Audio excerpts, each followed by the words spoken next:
Something scary happened to me in the woods when I was a kid. So, I'm letting you guys know what it is. When I was a young teen, there was a small forest fairly near our house. My neighbor and I would walk to it frequently and go build dens and play on the park near its edge. The land was clearly once part of an estate because it had an old 1900s looking swimming pool and bits of a stone path dotted amidst the undergrowth. We'd sometimes take kids there and play chase games or pretend to be tribespeople sprinting through the thick foliage. It was a fun place to explore, especially after we made a very interesting discovery of some rather risque magazines that all teen boys crave. They looked like they were from the 70s. Anyway, we'd been going there for about a year or so at weekends, when we finally decided to take a big pair of garden shears and start clearing the area for our biggest den yet. We chose part of the forest that had always been blocked off to us because it was mostly surrounded by a thick wall of bamboo, overgrown from the place's time as an estate. The forest was a paradise just for us. We'd never ever seen anyone there other than us or the people we brought.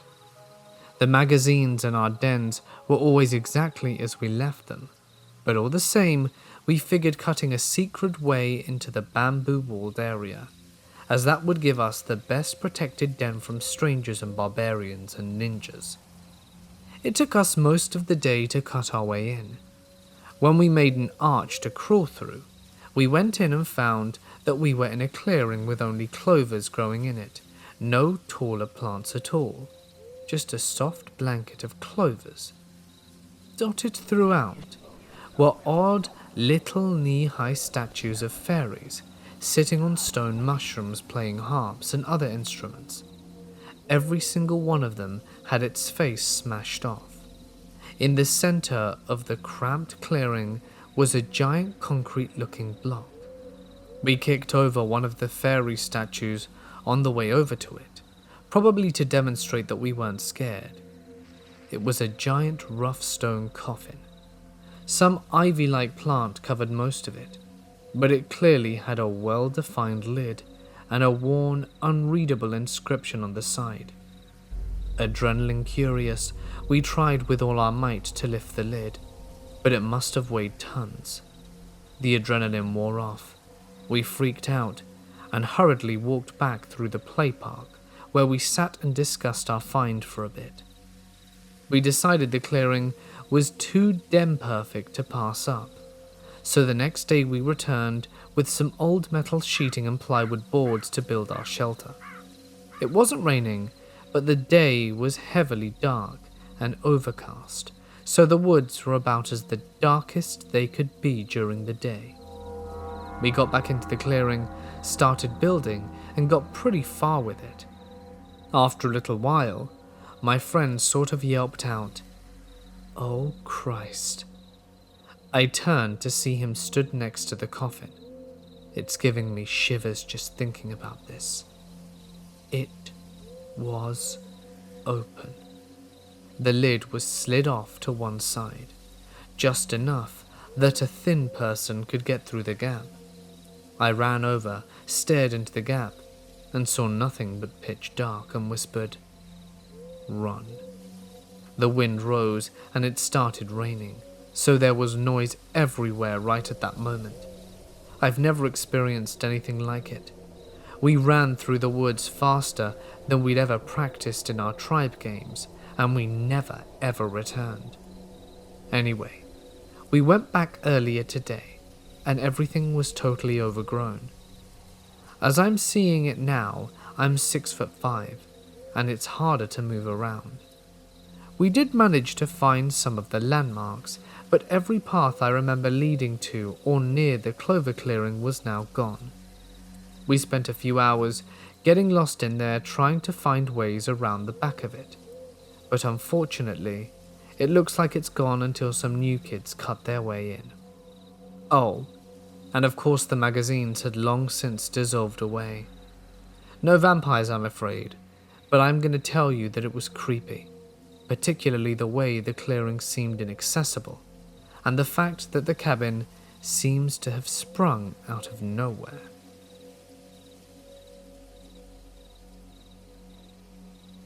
This is truly the scariest, most horrible thing that's ever happened to me.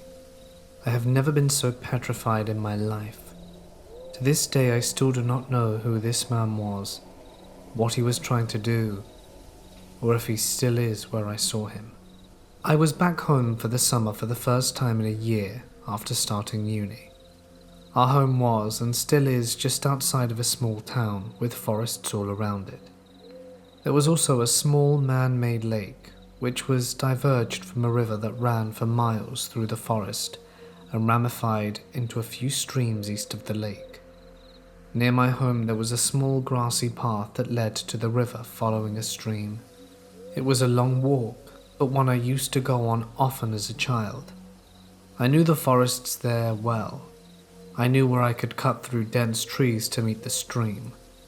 The walk I would always go on led me off the path, which turned northwest slowly, so away from the stream, and then took a sharp turn to the west after a few miles' walk, at which point the stream was quite hidden deep in the forest.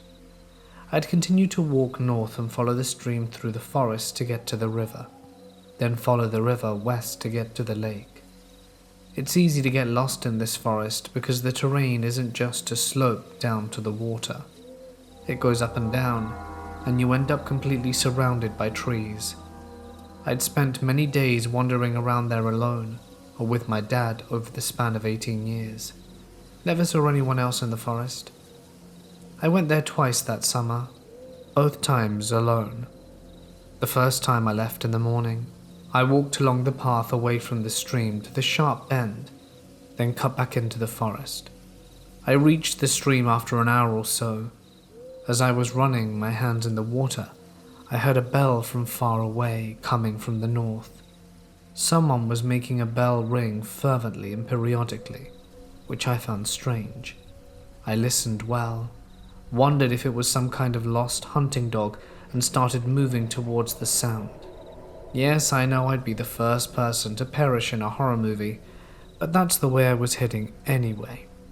I realized it couldn't have been an animal.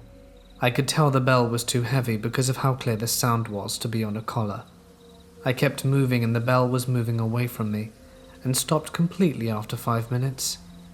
The stream wasn't big enough or strong enough to carry a bell that could have been enclosed in a tin or something, and the river was too far still. I thought of everything, but nothing explained the sound, apart from one obvious thing, which I didn't feel comfortable with for some reason.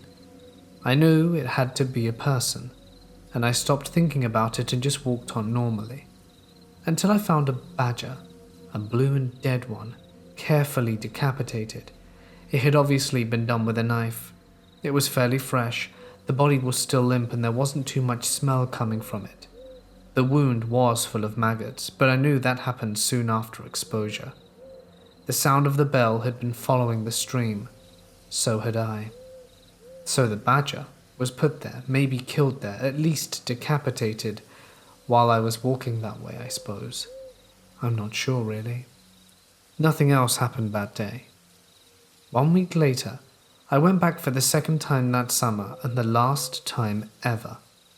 I left home at around 6 p.m. and made it to the stream, then walked to the river in an hour and decided to go back the way I came because it was getting late and it was raining quite heavily. The sunset was around 9 p.m. and I was walking as fast as I could. The sound of the rain in the trees was surreal and loud. I was somewhat trotting with my head down for a while through the clearest and most open part of the forest when I bumped into something heavy. The smell was sickly. It was the decomposing body of the badger, with its head strung to his front paws. That area looked like a ham because of the way it was tied, just swinging from a tree like an almost literal load of bollocks. It was at this putrid bag of stench wet and dripping green liquid that I started to gag. I had some sort of mucus textured fluid in my hair. It was repulsive. At first, I just stared at it slightly gobsmacked. Then I started fidgeting violently because I felt like I was drenched in its juices. I was soaking from the rain and my senses became confused. It felt like an bucket of ice-cold water had been thrown over me. When I realized I walked the same way to get to the river, so someone had strung up the body after I'd passed it on the way there. Someone knew I'd see it. So was someone watching me and running around the forest? Were the faint sounds of branches breaking around me not animals? I looked around and started jogging. I was half running, half walking away from the stream back towards the path for a while when I heard the bell again. I proceeded to call my dad. I told him to meet me on the path where it turns west. It was the closest part of the path to me, and to go as fast as he could, and that someone was in the forest. I can't explain the feeling I had. It was like I just crapped out my intestines and stomach.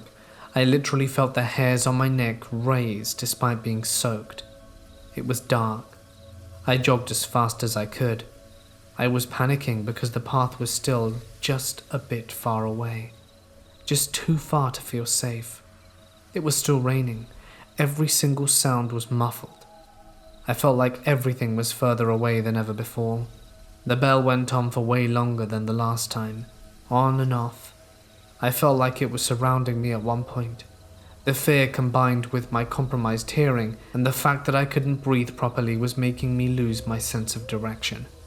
I was automatically heading southwest, but I wasn't really sure what I was even doing. I was breathing like a horse, coughing my lungs up, kind of crying out loud like a toddler does, tripping over leaves and twigs like an idiot. I stayed on the phone with my mum, who was on her way with my dad. I kept hearing sounds, but I wasn't sure what they were. My mum was screaming at the phone at the same time that they were on the path and I needed to run, and that my dad had gotten out and was heading east from the path bend. I was terrified, so I went into survival mode. I was doing the half-run, half-speed walk thing again as I was out of breath. Then I heard branches break, clear footsteps, and for the first time from down the forest, the bell rang louder. I didn't want to look over my shoulder. That's when I saw what was in the forest with me. A tall figure creeping in my direction at the very end of the clearing, ringing this bell slowly in front of his stomach. I could tell he was staring straight at me. Now, I don't know if I had a hidden secret sprinting ability or instinctual adrenaline-induced superhuman powers, but when I tell you I ran for my life, I didn't look back once. I screamed as much as I could. I lied. I'm on the phone with the police. They're on the path. Dad, I can see you. I'm here. I wanted to yell, Dad, please, where are you? But I kept that to myself. I felt like something awful was going to happen. I felt like the man was right behind me, and I kept telling myself not to look back. I was gasping, wheezing, crying so loud and screaming for my dad. I felt shivers on my neck, and then switched off. I ran.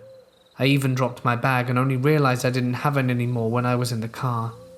I felt like my phone was my only way home. Things no longer felt real. It was like my legs were moving by themselves. I didn't know if the man was still following me. I could only hear my heart beating in my ears and the bell. I finally heard my dad shout my name, and I knew he was coming my way and that he could see me because of the intonation of his voice. I pretty much lunged myself at him when we got to each other. My dad heard the bell too. My mum could hear it on the phone, and she was waiting with the car ready to leave fast. We went directly to the police station, and I got medical attention soon after. My dad burst into tears in the car. He said he could hear the bell, and thought he wouldn't have been able to see me, and asked what if I didn't have my phone, and what if he hadn't have picked up. They were almost as terrified of me because they witnessed everything through the call. They could hear me trying to run, and they could hear the danger. They just couldn't see it. The police couldn't really do much. They searched the area, and the only thing they found was a folded t-shirt placed under a rock. I didn't really question that. and my bag was not recovered. They said it was probably some homeless man living in the forest, but failed to realize what could have happened if my dad didn't know that part of the forest like I did and where to find me. I'm not blaming anyone. The entire thing was my fault. There are just too many what-ifs. I want to believe it was just someone who decided to live in the woods and hunt or something. Maybe they were a bit mentally unstable and felt angry that I came into their territory. But what if it was more insidious? The way he moved towards me was abnormal. It was perverse because of how slowly he was ringing the bell. It was like he had trapped me. I didn't see any more detail. I just ran.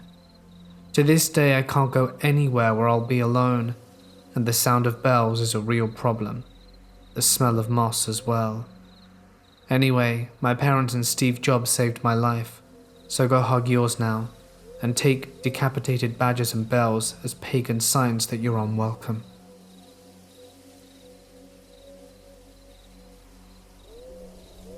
To specify, the story I would like to share is one that's been passed down to me from my late grandfather. The circumstances are so unusual, so unlike anything I've ever heard, that it's been in the back of my mind for nearly 20 years, ever since it was first told to me when I was a child. My granddad was a great talker and storyteller in his own way, and my family agrees that he wouldn't mind if I shared it with others. First, I'll need to give you a little background. My granddad was born in the early 20s in a dirt-floor 2-room farmhouse in rural South Carolina, an only child of a sharecropper during the Great Depression. He was a premature baby, and his parents, already having lost one infant, were understandably protective of him. I'm sure they were relieved and very happy that he was a strong and healthy child, albeit with an incredible amount of wanderlust. Restless and energetic, he almost always finished his chores as quickly as he could, so that he could take up his little fishing rod and roam to his heart's content. Back then, even horse-drawn carts were a rarity on those long-gone dirt roads. Cars were practically unheard of in that part of the country in those days. Disliking horses, but still greatly desiring to put as much distance between home and himself as he could in the span of an afternoon, my granddad had little choice other than to walk, and walk he did. He combed through miles of woods, fields and swamplands, barefoot as the day he came into the world. Heedless of brambles or snakes, they wouldn't bother him if he didn't bother them. As much as he enjoyed it, it was a lonely business. His father was a hale man, but with acres of land to help tend as well as livestock, he hardly had time to join his son on his walks. Sometimes one of the local boys would go with him, but it wasn't often. So being practically kin to everyone within a 30-mile radius, my granddad took up on the grand old southern tradition of going visiting. One of his favorite places to go was to Uncle Peter's. Uncle Peter lived on one of the branches of the lake that stretched across a goodly portion of the country. It was a tiny shack, hardly more than a shanty, and barely big enough to fit both him and his spinster sister, Henrietta, but they made do.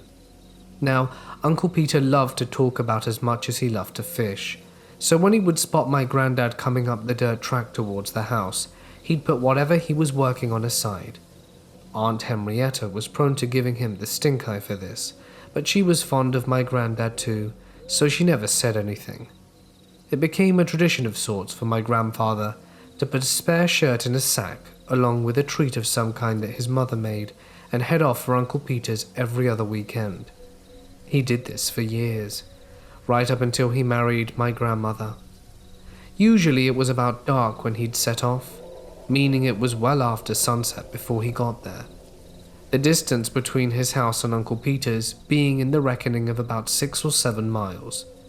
Granddad tended to stay through Sunday, heading home after evening supper, which tended to be on the table well after dark. Suffice to say, there wasn't much to be afraid of back then other than the local wildlife. and as I said before, as long as you minded your own business, they minded theirs. He'd been walking through the countryside at night all his life. He was comfortable and felt very safe. As became habit through the years, Grandad kissed Aunt Henrietta goodbye, shook Uncle Peter's hand, and started home at a brisk pace. It was autumn, so the air was pleasantly cool, a warm relief from summer's oppressively humid heat. He said that there was a full moon that night, and when he would walk out in the open it was fairly well lit. He could easily see where he was going. The dirt track that led away from Uncle Peter's shack meandered through a bit of marshland before it ended at a wider road. Usually he didn't take that route, unless he felt like a bit of a wander, since cutting through the fields and woodland was a straighter shot back to his parents' farmhouse, and the road slithered and slunk its way around the far side of the lake before curving back in the direction of home. That night, however, with the moonlight and the refreshing nip in the air, Grandad felt the urge to do a bit of meandering. Turning at the end of the path, he stepped onto the road barefoot as a jaybird and softly whistling to himself. The route was so familiar that he hardly paid any attention to the surroundings, letting his feet do most of the work while he occupied himself with other thoughts.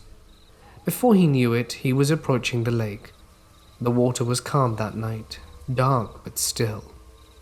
He slowed down a little, wanting to watch the way the light rippled and shimmered gently.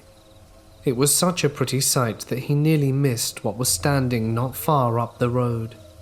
At first, it was just a silhouette, a tall and solid-looking shadow that seemed to be facing the water. Grandad thought it might have been a trick of the light initially.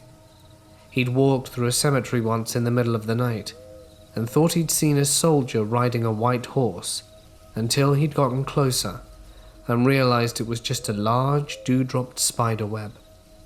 As he grew closer, he quickly realized it wasn't his eyes. There was something standing on the side of the road. In fact, it was a man. He could tell by the build, broad-shouldered and narrow at the hip, and he could tell by the clothes, even in the moonlight. It was evident that the man wore a dark suit that did not fit him well. A shapeless hat was on his head, causing his form to appear elongated and odd-looking. From the distance of several feet, Grandad could see the shine of good shoes, polished until they'd picked up the water's gleam. The man was standing close to the water, so close in fact that the waves were lapping at his expensive-looking shoes. The lake's shifting reflection softly illuminated his face, and Grandad could make out the strong features that had been weathered with time and toil. The lines around his mouth and eyes were distinctive as he smiled. That was when Grandad realized that the man was smiling at him. In fact, the man had been staring at him just as long or longer as Grandad had been doing the same. Quickly remembering his manners, he greeted the man politely. The man's expression didn't change, and his head turned to follow my granddaddy's movement as he stopped on the other side of the road. A little unnerved, my grandfather stood awkwardly for a long moment, waiting for what he thought would be the appropriate amount of time for a reply. The man didn't speak. His face never changed. But he slowly brought his hand up and made a beckoning motion with his fingers, silently asking my granddad to come closer. Grandad shook his head. "No, sir, I can't stay and talk. I've got to get home. You have a nice night." Dipping his head, my granddad started walking again, passing the strange man with a slightly quicker pace than he'd been walking before. Feeling that he was being watched, he stopped again a little further up the road. He turned to look back at the man, to see he had turned around so that he was now facing the direction that my granddad was going, still staring at him. But now he was waist deep in the water. Confused and shocked, Grandad could only gape at the man as he stood in the lake. that same grin on his face as he lifted his hand and beckoned again. Shaking his head quickly, my granddad repeated what he'd said before. The words were out of his mouth before he could think about how weird they sounded now. "No, sir, I can't stay and talk. I've got to get home. You have a nice night." He whipped around and started walking even faster up the road, listening for the sounds of splashing or footsteps behind him. But there was nothing, and that was when it struck him. He'd never heard a sound. No splash, no drip, no scuffle of shoes against dirt. Silence. Closing in on the trees, he felt a shiver run down his back as the feeling of being watched washed over him. He froze on the spot.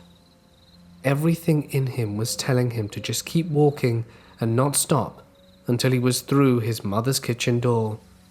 But there was an even stronger urge to turn around, to look back one more time. The compulsion was too much to resist. He turned again to look at the lake. The man was still there, only now he was further in. The water was up to his shoulders now and he was still smiling. Even from the distance of several yards in the dark, Granddad somehow knew the man was still smiling.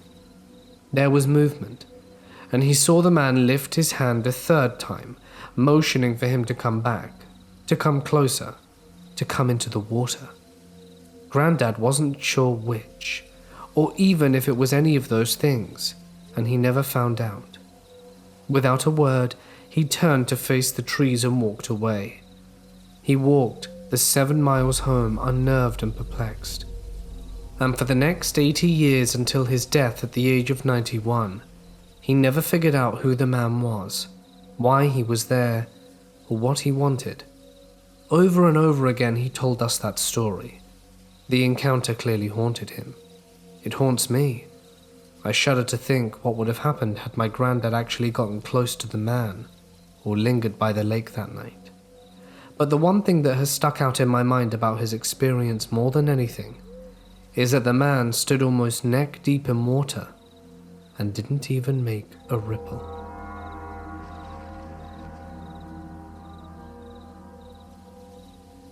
The Hester house was a legend passed down from class to class in my high school over the decades.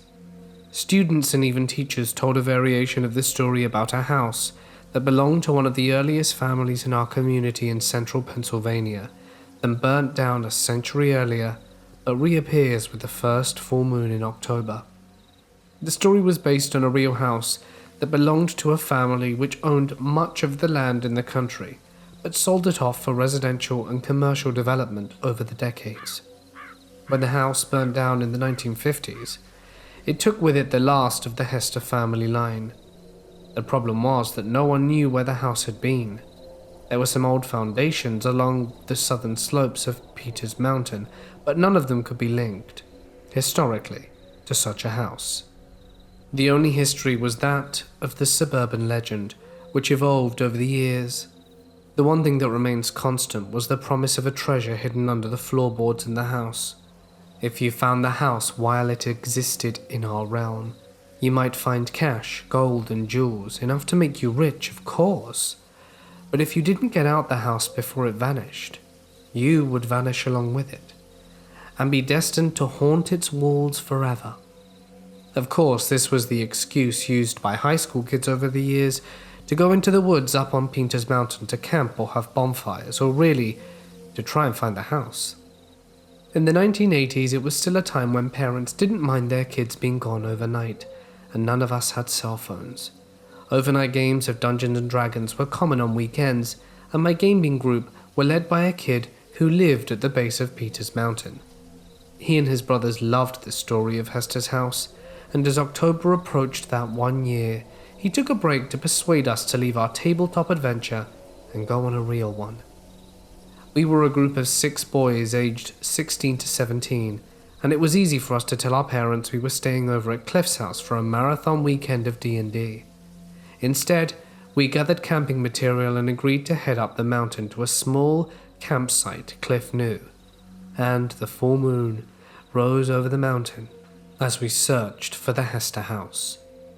Of the 6 of us, we lost the 16-year-old for lack of permission. We lost 2 more who chickened out, so there were 3 of us who remained that had to split the gear, which put us behind schedule for the camp. The woods were damp, and leaves were already falling across the trail, making the shallow uphill slippery and the steeper climbs treacherous. Getting up in the daylight was going to be fine, but after dark, there would be 2 miles between camp and Cliff's home, and another 3 miles back to town, so we were committed. We reached the clearing where Cliff and his brothers and a lot of Hester's house seekers made camp. It was a relatively flat area with a view down to the mountain in the trees, but we were totally insulated by trees and cut off from the world by the sound of the forest, with only the regular whistle of a distant train to cut through it. By the time we reached this camp, we had lost a half hour and scrambled to assemble dry firewood, start a fire, and get the tent pitched. The wind rose out from the west and cut through the trees, making our activities difficult. From there, things started to fall apart. There were poles missing from the tent bag. We could only find a limited supply of dry firewood to get the camp started. The wind freshened, and darkness swept over us as the sun set behind the mountaintop, and clouds approached from that direction. The temperature plummeted from the mid-50s while we worked up a sweat to the low 40s with a chilling breeze. Cliff and I struggled to improvise solutions for the tent, using branches to pop up walls and tying others to trees with nylon rope. Meanwhile, Keith fumbled and stumbled trying to get the fire lit, resorting to lighting an entire box of matches under the kindling in a gamble to get the fire lit and hot enough to dry out the moist firewood. We knew that any significant rain was going to put it out, and we would be huddled together in our sleeping bags under a sagging tent all night. We abandoned the idea of searching for Hester's house and prepared to weather a storm. Once we established some kind of camp, the rain held off for a while, just bringing a cold drizzle. We took turns maintaining the fire and threw shade at one and another for not checking the equipment or planning the weather, and generally being miserable. As the light faded, we heard movement in the woods around us, definitely human footfalls through the leaves and underbrush. It cut through the sound of dried leaves, rustling and falling from the whistling wind through the trees and the updraft that blustered up the side of the mountain. Suddenly, a big object landed right in the middle of the campfire, throwing hot embers and burning twigs in every direction, including our tents. The evening brightened in a dance of fireflies over the fire, and we stepped out to find out what happened. Did a limb fall? Was it a wet branch popping with boiling water pockets? It was a rock the size of a basketball. Cliff pointed out to the dark figure standing on the trees on the far side of the fire. It was a tall, husky figure, standing slightly hunched like he was getting ready to charge or run away. Movement through the woods resumed, and we detected 3 other people about 50 feet up and down the mountain around the campsite. The first figure we saw stood motionless for moments. Cliff yelled, more ticked off than afraid, "Who are you guys? Don't mess with the fire." The first figure started laughing. It wasn't another kid. It was older, raspy, and that was joined by other older-sounding voices in laughter. A softball-sized rock struck a tree trunk over my head and bounced off to one side. Another sailed over Keith's head and struck the tent, snapping the branch holding up one side. We scattered. I don't know what the others were thinking, but I wanted to keep trees between me and as many of them as I could. The laughter intensified, and more rocks landed in the campsite. I slipped in the wet leaves and slid down towards one of the men, as he rushed forward towards me, arms out. He was wide and slow, juggling as he advanced and laughing like it was the funniest thing he'd done all year. He slipped and face-planted in the muddy ground. By that time I had traction and was heading back up the slope towards camp. I took a small rock to the shoulder but glanced off my padded shoulder, and I kept moving. I got to the camp, and one of the men was standing in front of the fire, his features in the shadow. He pointed at me and roared, "Leave Hester's house alone." He then took a couple of burning logs and tossed them into the tent. He ran off, chased by the others in the same general direction. Cliff and Keith rushed back. The tent was a loss. We had to smother it, and it began to rain. A wall of rain rushed in from the west, and it poured so hard that it poured out the fires and left us in darkness. We huddled together to be able to talk over the rain. "Are they gone? Where'd they go? What do we do?" We had flashlights, and while cold and soaked, we were uninjured. "We gotta get out of here." We heard footsteps in the darkness, and a single beam of light shot out from the forest over us. The voice from before screamed, "Leave the Hester house alone. Get out of here, or we will end you." We abandoned our gear except our flashlights, and Keith led us away from the site down the mountain. We were moving at half the speed coming up. It was sloppy and slippery, and the rain was relentless. We slid on our butts over the steep parts and had to stop to work out a way down that wouldn't risk breaking our legs or necks. Every time we stopped, a rock would sail down between us and snap against other rocks or a tree, and a voice would shriek, "Go, or we'll bury you on this mountain. I want the skinny one. She's cute." A rock hit Keith on the cheek and nearly sent him over an incline, but he dropped to his knees to keep from rolling. It dazed him, but his adrenaline kept him moving as the skin swelled and darkened. I said the first thing I thought of to Cliff. "If these guys are your brothers and they're friends, I will be so pissed." But Cliff shook his head. "Not them. They'd never do this." And I believed him. But most of the town, dating back a generation or more, did know about Hester's house story and the date. It would be easy for someone with bad intentions to come out into the woods on the first full moon and wait for a bunch of stupid, unprepared kids to make camp far from wilderness. Suddenly, the stories about kids going missing inside the Hester house trying to get treasure made me think if anyone actually did go missing on a dark night in the woods, and the house was just a cover-up story. A rock hit me between the shoulder blade with the power of a fastball, and I felt something pop in my spine and a sharp shock up and down my entire body. After what felt like hours in the increasing darkness, dry heaving from the panic and the struggle, coughing and spitting up snot and rainwater, we came to the road closest to Cliff's house. There was a man standing under the streetlight by the street. He had the same predatory hunch as the man at the campsite. Soon 3 or 4 other figures appeared and blocked our path. We stopped and they began moving towards us. Suddenly our silent prayers were answered when a truck rolled around the corner heading up the hill and bathed them in its headlights, blinding them. These were not kids nor young adults. They were older men, faces in their 50s or 60s, bloated and wrinkled, covered in dirty clothes and windbreakers. They were ugly, evil-looking men who had worn us down to exhaustion and were ready to strike. The truck did not slow down, but it gave us a break.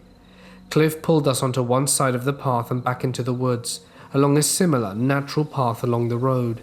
With a supernatural reserve of strength, we cut through the barbs and brushes like rabbits eluding wolves, and came out scratched and scraped across the street from Cliff's house.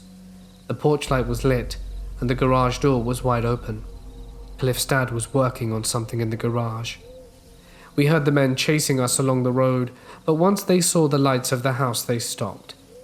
We didn't stop until we were in the garage, yelling to Cliff's dad that there were bad men after us. Cliff's dad called the cops. Cliff's mum took us inside, dried us off, and helped tend our injuries. The cops never found anyone, but they scolded us for being irresponsible enough to go camping in the woods without supervision or preparation. The sergeant there saved his strongest words for Cliff's parents, effectively ending our weekend D&D games. Prevailing wisdom was that it was probably some older guys who lived on the mountain who just wanted to scare some kids out on Hester's house night, and they dismissed our dramatic interpretation of the peril, which was, in their mind, the product of our excitement and hormones. The newspapers took a decidedly Halloween approach to the story, spinning it as a tantalizing tale of transients stalking local kids on a camping trip with God knows what in mind when they caught us. But weird Hester's house guardians in the woods, it's been 30 years, but if I'm ever in the neighborhood again, I hope we never meet, because I'll straight up end you.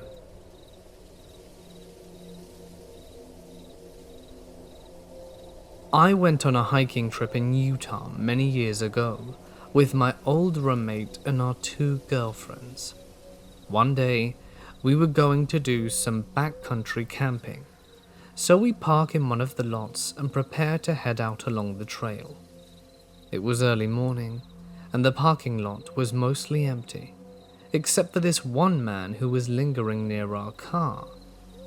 We get ready and set out on the trail, and he starts following us. He appeared to be in his 50s, small stature, wearing flat canvas beach shoes and a red hat, and carried no gear at all. The first part of the hike was all downhill, so we descended into the valley, and we started to get concerned after we hit the first mile marker, and he was still about 20 feet behind us. It was extremely hot, and he had no water, and definitely was not wearing the proper shoes for the terrain. We weren't concerned for our safety, but did start to have concerns about his, especially as we continued further and further along the path. My friend finally goes back and introduces himself and tells him that it's a rough hike, and without water he should probably consider heading back. He says he just wants to walk a bit further. So we carry on, and the stranger continues to hang back. After the 2-mile marker, my friend heads back again, lets him know our concern, and suggests he goes back. The return is going to be mostly uphill, and it's starting to heat up even more. The man says he just wants to follow for a bit longer, and really, there is nothing we can do at this point. We eventually come to an area around the 3-mile marker, where things level out, and my friend goes to talk to him again. He tells my friend that he's been in a coma for years, and just came out of it recently. He said the last thing he remembered was Ronald Reagan as president, and then waking up to the attacks on 9/11. He said that his sister told him that his coma was God's punishment for all of the evil things he had done. My friend asked, "What things?" And he said, "Very bad things." We cancelled the backcountry camping that night in the area and hiked back out.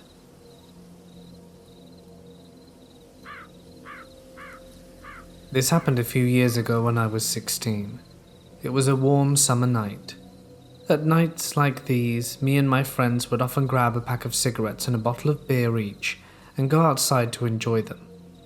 We come from a really small town where everyone is somehow connected, so the only way for us to smoke and drink without our parents knowing is to go to secluded places. Luckily, the town is surrounded with a huge forest, and we were all familiar with them since we practically grew up there. This one time it was night as usual. We both grabbed our forbidden contraband, some flashlights, and headed out. We took a path through the long meadow, which ended at the edge of the forest. From there it led to a path through the forest, which is about a 20-minute walk back to town on steep downhill terrain. At the place where the meadow is and the forest meet, there is a gazebo and a fireplace for picnics if you are so inclined. As we were walking through the meadow, we would stop a few times to ensure from afar that the gazebo was unoccupied. It was around 11 p.m. and the night was incredibly dark. Even though we were out in the open, we had to use our flashlights to see anything.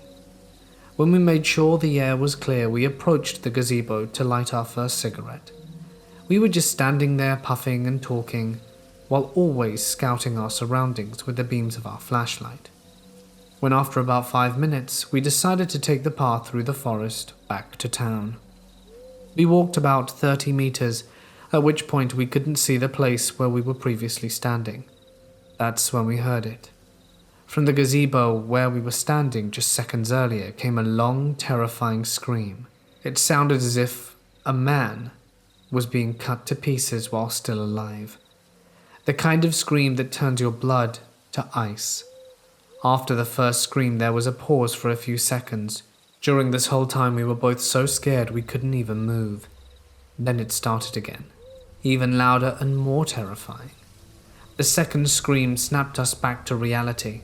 Without a word, we just started sprinting through the rough terrain, not once looking back.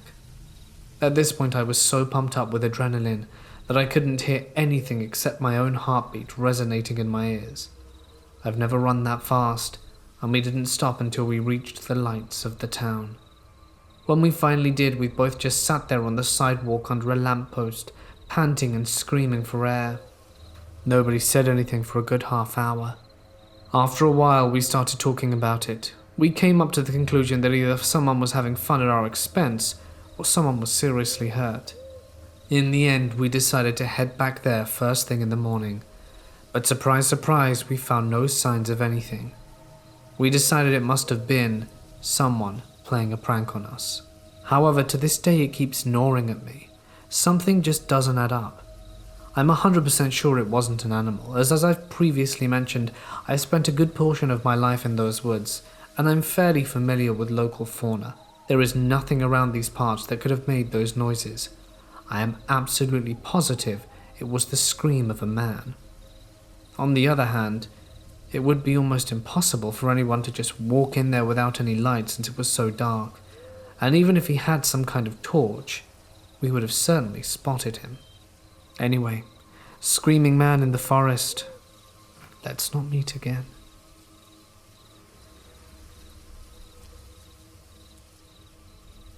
My grandfather's company does timber and mining, and was setting up an office in a relatively remote part of a third world country, and found a house that was dirt cheap, even for third world country standards. Obviously there was a catch. The villagers in that area told him not to purchase it, since the house was haunted, and everyone who had ever lived there had died violently. He decided it just had to be superstitious nonsense and bought it anyway. So the guy setting up the office will live on the top floor of the house with his family, and the lower floor is for the office. He moved in with his wife and 3 kids. Anyway, my grandfather suddenly got no news from him for the longest time. Since this was in a remote part of a third world country, he wasn't too worried. He just assumed they lost power or something. He finally contacted the local police to go check on the guy, since he was completely unreachable. They found everyone dead. Apparently the guy ended his life after his kids and wife with a machete. He actually hacked himself to death. And it wasn't quick. Everyone was hacked, including the guy himself. The description of this scene had to have been an exaggeration, since I'm assuming the sight of 5 bodies, including 3 kids, was scary enough to make people see things. So I won't bother putting it here since I'm not sure what's true, and there were details that people could not have possibly witnessed. Let's just say I stopped paying attention after I heard the phrase, magic machete.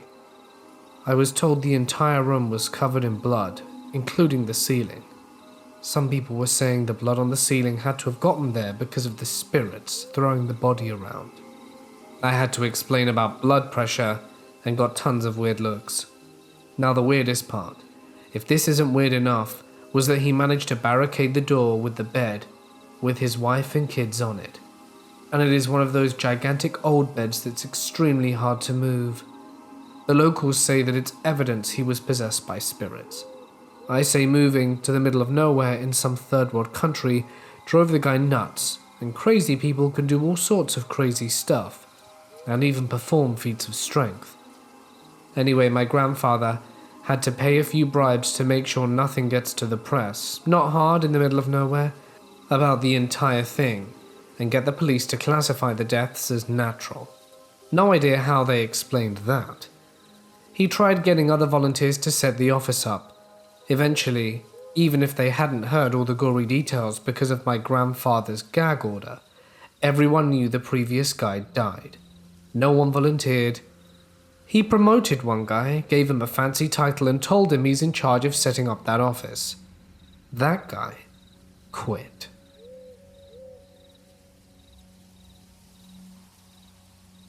My family has a camping timeshare, and we used to go camping for weeks at a time in the summer.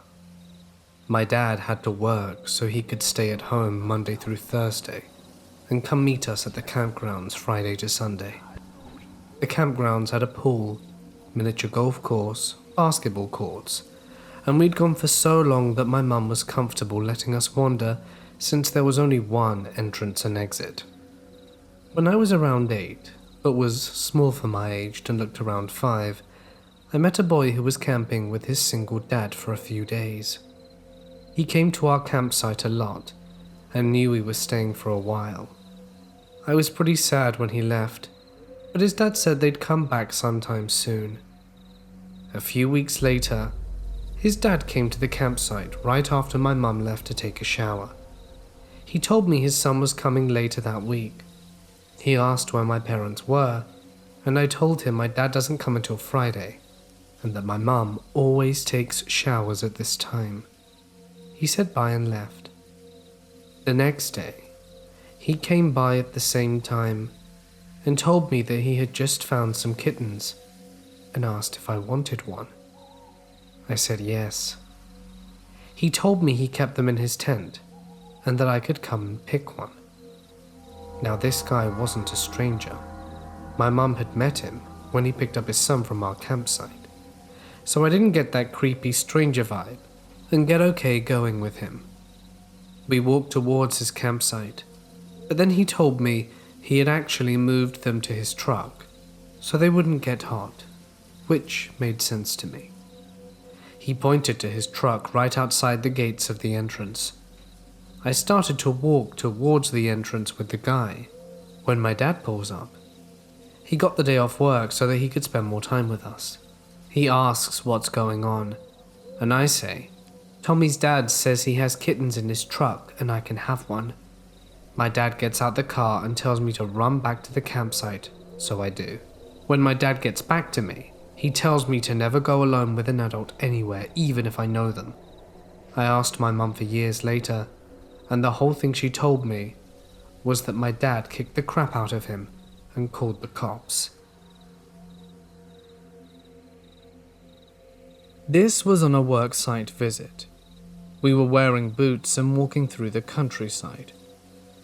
I was with a few people looking at a river and some of the structures in rural Dorset, UK. All of a sudden, my boss goes, "There's a panther."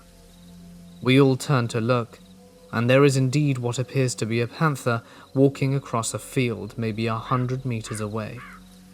Now before this is derided, it was definitely a feline. You could tell by the shape it walked.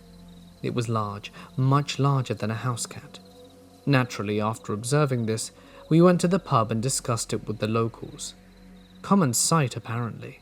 Unfortunately, I was the only one with the camera, and it was the worst one going. After the pub, we went back to look around and found its footprints. They were close to the size of my palm and quite widely spread. I've subsequently seen a panther at close range at a wildlife park, and it made me even more certain of what I saw. The creepy bit was when it saw us, stopped, and was just watching us, watching it.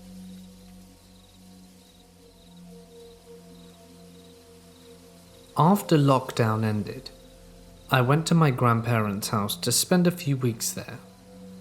My grandparents lived in a small city in the north of France, and they have a dog who's quite big. When I was young, I lived at my grandparents' for about a year. At the time, the dog was only a puppy. Her name, Chippy, which in French kind of means like little devil, but in an affectionate way. Considering when I was living there, I played a lot with her, we were both very close, and that detail is important for later in the story. Now, two of my hobbies I have are long walks and running. Thus, every evening, I would go out for a long walk with the dog. There's a track that follows a path through the forest, and a small hill, as well as lots of fields for us to go through. The air is fresh and the view's quite beautiful, so I would go out with her every day. I was also helping my grandparents, as she needed lots of exercise. The first time I went out with her, nothing happened. We just enjoyed our walk. It was about an hour's walk, traversing roughly 6 to 7 kilometers. The next day when we arrived on the top of the hill, in the field, it was probably around 10 p.m, but there was still some light because it's summer.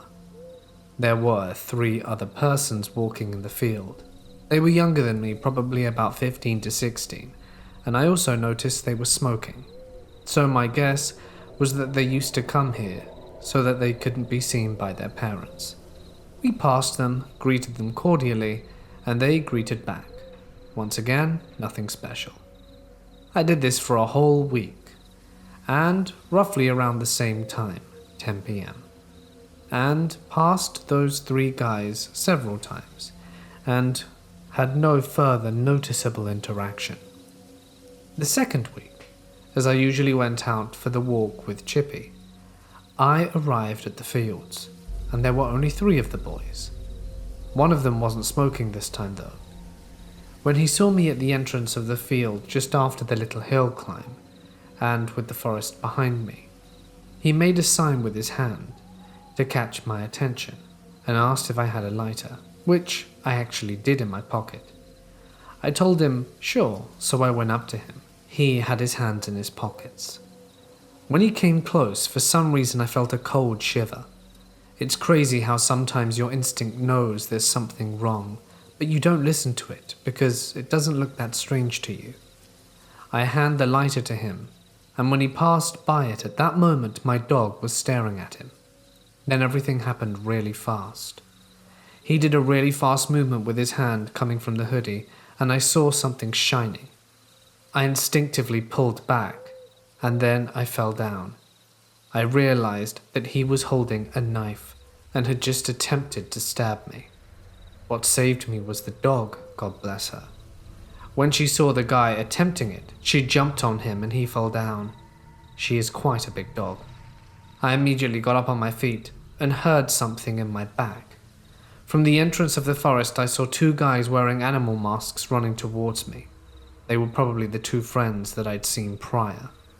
At this moment in time my brain was acting by itself. You don't think about it. All that you do is run. I began running, the dog following, and I heard the worst possible thing from the guy who was just getting up. "Catch him! Don't let him go!" At that moment I was totally terrified. I wasn't just running. I was not just running, but absolutely legging it, giving my all. I was hearing them chasing behind me, thinking to myself, how long will they follow me for and who the hell are they? This was the first time in my life. I was quite glad that I'm a runner. I was clearly a much better runner than they were, because they chased me for what felt like forever, but I ended up losing them. At the end of the field there's another entrance to the forest, and this time it's a descent with a road at the end. I heard the steps of the 3 guys fading as I arrived at the end of the forest, though I didn't stop running until I arrived at my grandparents' house and locked the door. I caught a breath and gave a huge hug to my dog, and I saw in her eyes that she totally understood what happened, and I had never been so happy to have her in all my life. After that, I told my grandparents everything, who called the police but they couldn't find anyone. I don't know what these guys wanted, but the animal masks really made me think they were some kind of weird cult or whatever. I really don't know. Satanist perhaps? I still do long walks with Chippy, our dog hero, but I now go much earlier and to places with more people. To the 3 guys in the forest, let's not meet again.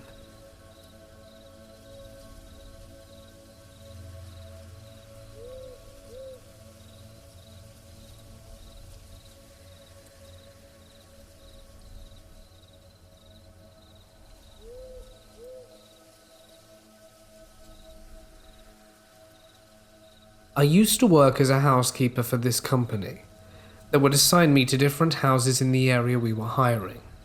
I had this one job at a house that was just a few towns over one night. I was reluctant to go since it was late, but I knew an old back road that would cut the driving time in half. It used to be an old logging road, and there are tons of them here in Oregon that can be handy shortcuts to places. One downside was the road was small, windy, and if you got into a crash, you'd basically be in the middle of nowhere surrounded by forest. I'm not sure it was completely legal to drive on one either. So anyway, I was driving down the road, groggy and tired, when I felt a small collision on my truck.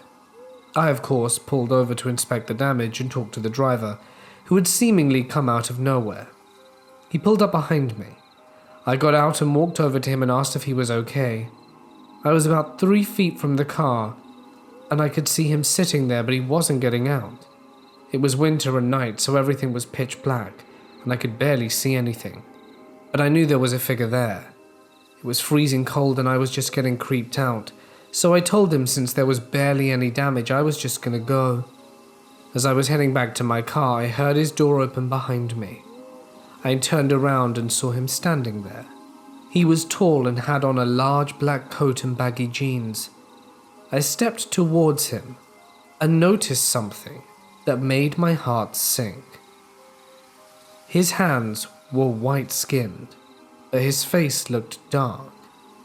I squinted and realized he was wearing black makeup on his face. This scared me even more because I was thinking he was wearing blackface. And for the record, I'm black, and he had followed me out here in the middle of nowhere to harm me. I turned and started my car when I felt the cold tip of a gun press on the back of my head. I was ready to cry at this point, thinking I was going to die alone out here because of the color of my skin. I ended up trying to reason with him, but I could barely choke out my words as I told him he didn't have to do this. Something surprising then happened. The guy started to cry as well, and just then he jumped in his car and sped off. Maybe I should have tried to see the license plate, but at that moment I just got in my car, drove home and called my parents. I never ever, in my entire life, thought I'd narrowly escaped being the victim of what was possibly a hate crime. I'm glad this guy had a change of heart, or whatever you want to call his reasoning, for sparing me.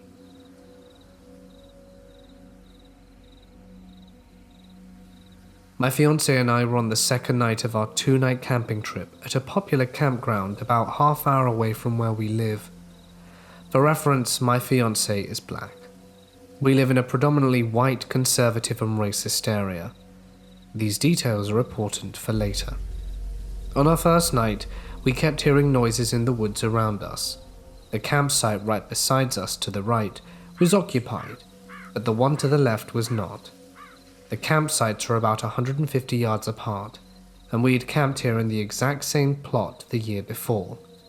Needless to say, we were familiar with the area and the various kinds of animals that live in the woods. The first night, we heard shuffling around our tent. It was obviously something large moving around. We brushed it off and assumed it was just a deer. Now, back to the main event. On August 11th, we spent the day at the battlefields a town over with my family. They had all been invited to join us for the day by my fiancé as a surprise for me while he proposed to me. We stayed with my family into the evening at about 6 p.m. before heading back to our campsite. When we got back, things were really odd. Someone had obviously been in our tent. Our blankets were thrown around, clothes were on the floor, and my backpack had been rearranged and I was missing underwear. But hey, we were stupid 19-year-olds, and decided that since whoever had busted in had left and hadn't taken anything important, it would be fine, and they would not return. So we set up our campfire and sat out until it was dark, roasting hot dogs and s'mores and smoking cigarettes and celebrating our engagement. At around 9:30 p.m., we put our fire out and decided to go into our tent for the night to celebrate a little more. Nothing too loud or obnoxious. Immediately after we were finished, we started to hear the noises outside of our tent again, but this time we were focused in. We clearly heard footsteps, and at one point a man whispering. We looked at each other and our eyes got wide. Someone was definitely walking around outside our tent. We were still completely silent, just listening to the footsteps, and we heard whispering again. Crap, that makes 2 men walking around our tent. As if we had the ability to read minds, my fiancé said, I have to go to the bathroom, and I agreed. The bathroom was up the hill from our site. Most people who were in lower sites like ours drove their cars up to the bathroom. Now here's the part where I still get chills thinking about it. My fiancé grabbed his pocket knife and his keys and stepped out of the tent. He pulled me with him and we ran like hell to the car. I heard the footsteps running behind us and then turning and running up another campsite. At the bathroom, we talked over our options. We spoke about sleeping in the car and driving into the town. Then we had another idea. We drove back down to our campsite and began packing everything up in the car. At this point it was around midnight. We moved faster than I think either of us thought possible, wrapping up the tent with our belongings still in it and grabbing our folding chairs. We were all packed in 5 minutes and hopped in the car to leave. I jumped out at the end of the drive and grabbed our nameplate, which had my full name on it, off the post. As we pulled out the campsite, I saw our assailants for the first time, stalking through the woods onto our campsite. They were 2 tall white men. I realized that these were the same men who had been driving past our campsites the whole time we were there, just glaring at us and muttering to each other. One was wearing camo hunting gear, and the other was wearing a Confederate flag tank top. Both were carrying large hunting knives, unsheathed and ready. They then turned when they saw our car driving away, and one started to make chase until the others stopped him. I made eye contact with the man in camo, and he smiled, the most terrifying evil smile at me, and shook his head slowly. We drove the long way home, taking all the weirdest and hardest to follow roads, and called my dad, so he would know we were coming. When we got home, we told my dad everything, and he shrugged it off as us being paranoid, so I never told anyone else besides all of you now. I am convinced to this day that this was going to be a racially motivated attack. The campgrounds were not heavily populated, and my fiancé was the only non-white person at any of the campsites. It was no accident that the 2 men who had been shadowing us since our arrival and wore Confederate flags and had one on their truck dedicated to target the interracial couple.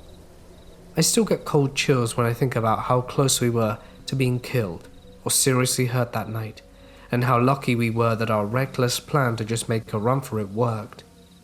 So to those men who stalked our campsite with hunting knives, let's not meet again.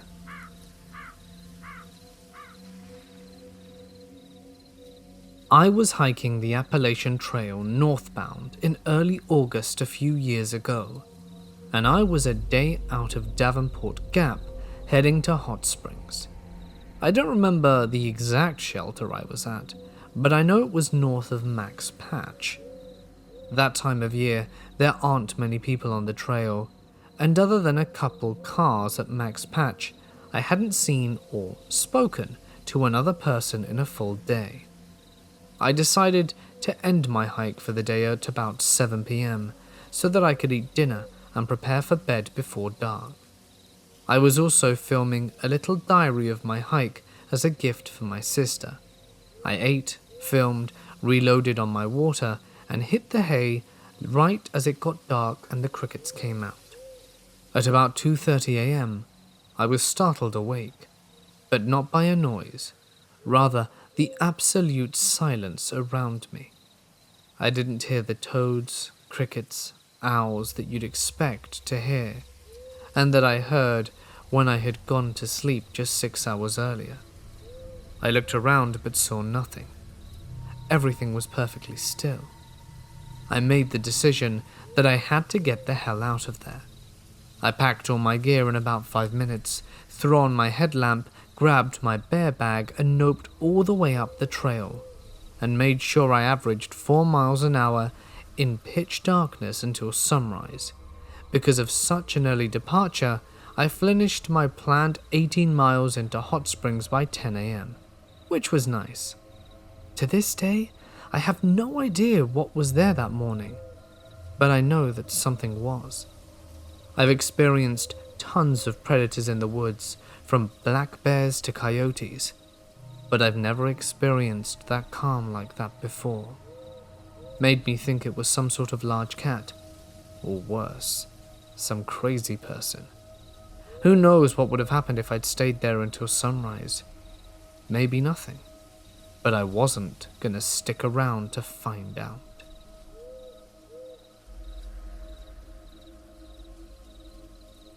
During college, that was located away from major cities, the woods were all around us. That being said, there was a highly rated trail, the Loyalstock Trail, which was about an hour's drive from the university. I invited a friend to come with me as he had never been on an extended backpacking trip, a 50-plus mile trail that we intended to backpack over the 4-day weekend. I am an Eagle Scout who has spent countless hours in the woods and went on backpacking trips consistently throughout my college experience. As many have said before me, you get used to the minor spooky things that happen while out there. Coyote howls, raccoons in the middle of the night, even the occasional unknown noise. However, the scariest thing that you will find in the forest are people. We were about 20 miles into the trail, and being Pennsylvania where the underbrush and trees line the trails pretty densely, I always walk about 100 meters off the trail to reduce the chances of me disturbing people or people disturbing me, especially in the early morning when I choose to sleep in. Following that same strategy, my friend and I go out of our way to be in this amazing spot, a good ways off the trail where it would be even more difficult to see our flashlights from the trail. The spot was on a peninsula where the creek met a river, meaning there was only one way to our campsite and one way out. We start a fire, cook our food and drink some, but not enough alcohol to get us drunk. We put the fire out around midnight, head into our individual tents, and all is quiet. It's the fall semester, so leaves are on the ground, the moon is brightly shining through the bare trees and the air is cool. The only noise is the occasional time where I would hear my friend turn over in his sleep. And then I hear the voices. The voices sound very close, especially for us being over 100+ meters away. I check my watch and it's 3 a.m.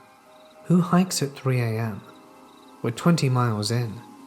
I slowly get out my sleeping bag, slowly unzip my tent, only to see my friend peeking out of his in the exact same fashion. He quickly moves his finger over his mouth in an exaggerated shh sign, and then used the same hand to frantically motion towards the way of the trail. Then we see them. 4 adults, 3 men and 1 woman walking directly to our camp. No lights illuminating their path. They are walking silently at this point. Only one of them has a backpack, an impossibility for the long hike, as they were a third of the way through. Being a long trip, you bring wood-cutting supplies to chop branches into smaller branches to burn. For me, this was a survival knife, grabbing the knife, believing it to be my only way of defending myself. I am more disheveled than I have ever been, especially knowing that a knife is barely a defense at all. These people walk into our site, sit down by our extinguished fire pit, and just sit there for what felt like an eternity. My friend speaks up and asks what they're doing in our campsite. Without answering, they ask if we have any food. Having packed as lightly as possible for the long trip, we only had a few extra Mountain House MRE-style meals. I grab one out of my bag and toss it to one of the men. In rapid succession, I ask why they aren't using a light, and if they need help finding the trail, and why they're hiking so late. And they respond with the following: "We don't use lights, we know where the trail is, and it's better to hike late at night." Unnerved at this point, my friends asked them to leave. They responded by asking if we wanted to light the fire and hang out for a bit. No, we don't. They grab their bag, get up, and leave without speaking another word. We watch them leave and take shifts, making sure they don't come back. Needless to say, we both got very little sleep that night, and when the sun rose the next morning, we finally got real sleep. By the afternoon when we awoke, it felt like a weird dream of sorts. The only evidence was a fuzzy cap that they must have dropped, that I still have to this very day. I have never had something as weird or spooky as that happen in the woods, and I hope to never have it happen again. In the 8 years since that trip, I haven't been back to Loyalstock Trail.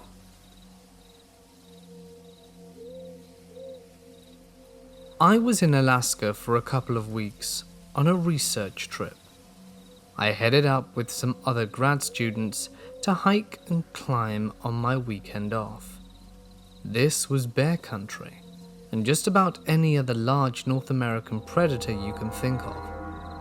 We had passed the trailhead and traversed a flat area between there and where the inclines really start. It was at the base of the first incline on the trail that we found a human skeletal foot. Just so you know, bear paws and human feet look so similar, you need some serious skill to tell the difference. There are some freaky cool scientific articles on comparison. Anyway, it was only part of it. From maybe about the arch just to about the toes, but the anatomy was correct. There was still some connective tissue keeping the bones in place relative to each other. Other than the dogs we had for early bear detection, nobody but I seemed to be interested in this or concerned.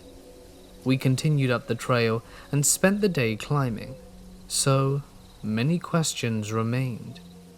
What happened? Where was the rest of the skeleton? Scattered by predators or scavengers? Was this so common that my companions were used to human remains in the woods? I was 18 at the time. One evening, me and my 2 friends, Mike and Paul, decided to go camping. Well, camping might not be the right word for it, since we didn't intend to spend the night. Mostly just to chill and have some fun around the campfire for a while. The plan was simple. Head out, build a campfire, drink a few bottles of wine, eat something and head back home for a good night's sleep. We met at my house when it was still sunny outside. We got ready and we headed out. Our destination, an old abandoned quarry in the middle of the woods, which was maybe 40 minutes away from my house. Even though the quarry has a tragic and frankly creepy history, it is a popular place for such occasions. When we got there, the sky was already colored red, as the sun slowly sank behind the hills. We quickly gathered all the firewood that we could, so we wouldn't have to look for it later. As the darkness fell and absorbed all of our surroundings into impenetrable blackness, we already managed to get the fire going. We were in a great mood, and we were already getting ready for our first toast. That's when we realized that we made a horrible mistake. We forgot the corkscrew. We were trying to open the bottle of wine without it, but we quickly gave up, because the bottles were quite expensive, and we didn't want to damage them. At this point it was clear that one of us would have to sacrifice himself, jog back to retrieve the corkscrew. After a bit of haggling, I volunteered. However, I had 2 conditions. Firstly, they would give me a hatchet in case something went wrong along the way, and secondly, no pranks when I got back. Mike and Paul agreed without hesitation, shoved a hatchet into one hand and a flashlight into the other, and sent me on my merry way. As I was jogging through the forest, I heard a noise resembling a wild boar. Suddenly I remembered a warning I received from a few old hunters some days ago. One said that around this time of year boars were getting dangerous, especially at night. I was a bit nervous, but luckily managed to survive with no harm. I arrived safely to my house, much to the surprise of my mum, who didn't expect me so early. I explained the whole ordeal and she just laughed. I grabbed the corkscrew and was back on my way. Not wanting to experience an unpleasant boar encounter, I chose another slightly longer path, this time through an open field. After a while I got to our spot. It was a small clearing surrounded on one side by massive rocks, maybe 70 meters tall, and on the other side by thick forest. Somewhere in the middle of the clearing was our campfire. When I approached it, I realized there wasn't anyone. although our backpacks were still on the ground and the fire was burning bright. Great. We specifically agreed that there would be no pranks when I got back. Those dicks thought that they were funny, I thought to myself. I resigned to sit down near the fire facing the woods. The only place where those two jokers could have hidden, I thought. I was really tired, and all I could think about was the taste of that exquisite Pinot Noir we brought with us. I really wasn't in the mood for their games, and was getting quite angry. That's when I heard a snapping of twigs and rustling of leaves from the edge of the forest, maybe 30 meters from where I was sitting. The sound was rhythmical, and it was undoubtedly the sound of someone walking. I aimed my flashlight to the spot where the sound was coming from. In between the trees I spotted a tall person wearing a dark hoodie. As I shined my flashlight on him, he stopped walking, turned to me and just kept staring motionlessly. Even though he was directly facing me, I couldn't really see his face, and shouted, "Paul, you fatso, I know you're trying to scare me. We agreed on something, so stop messing around and come out." As I finished, the hooded figure just turned around and walked deeper into the woods. Exactly at that time, my phone started ringing. Hastily, I took it out of my pocket. It was Mike. I took the call and started barking at him. Real funny. I thought we agreed on something. "What are you talking about?" "I'm talking to you about you trying to mess with me. I clearly saw you, so you can come out now." Mike, as if frozen for a minute, or for what felt like an eternity. All I could hear was heavy breathing and Paul mumbling something in the background. When he finally snapped back to reality, he just said, "Dude, we're at your house. We heard some footsteps and we just thought you were trying to mess with us, but then we got scared and decided to look after you. I forgot the phone at your house, so we couldn't even call you. Just get the hell out of there and we'll come back for our stuff." "Bullcrap. That's just another one of your funny pranks and I'm not buying it." "Hold on a second." For a while, all I could hear was some incoherent mumblings. "Hey, what's going on?" asked the voice of my mum coming on the phone. My head suddenly spun and my heart skipped a beat as I realized they weren't kidding. Suddenly, a freezing wave of fear ran through my body. However, I managed to convince my mum that everything was just fine and that she need not worry. She gave the phone back to Mike. "Just leave everything and come back. We're heading out now. We'll meet you halfway there." "I'm not going anywhere alone again. You guys better get your asses here and do it quick. I'm waiting for you, but..." And then I hung up. I didn't want to make any more noise than I already did. I quickly turned off my flashlight and started to walk back from the fire. I moved all the way to the huge wall of rocks and figured that if I had my back covered by the rocks, I would eliminate one of the possible ways the unwanted visitor could approach me. I was standing there in complete darkness, trying to not make a sound while tightly clutching my hatchet, which would be my best friend for the next half hour. I had to constantly convince myself not to curl into a ball in fear. Even my own body started to betray me. As my hearing got worse due to my savagely beating heart, I was trying to calm myself, but then again, in worst case scenario, every bit of adrenaline would help. After what seemed like an eternity, I spotted 2 weak light beams coming from the forest. I heard Paul shout my name, and I have never been so relieved. I finally ran out of my hiding spot to greet my 2 friends. For quite some time we were just standing there laughing like maniacs from relief. We were even getting a bit cocky, and we thought about staying. After all, it was just supposedly one creep lurking between the trees, and there were 3 of us. Funny. Just minutes earlier I was crapping myself with fear, and now I was suddenly full of tough, macho nonsense thinking, what could possibly happen? In the end, healthy judgment got the better of us and we decided to go. We packed our things, put the fire out, took our bottles of wine to enjoy elsewhere. Somewhere nice and brightly lit.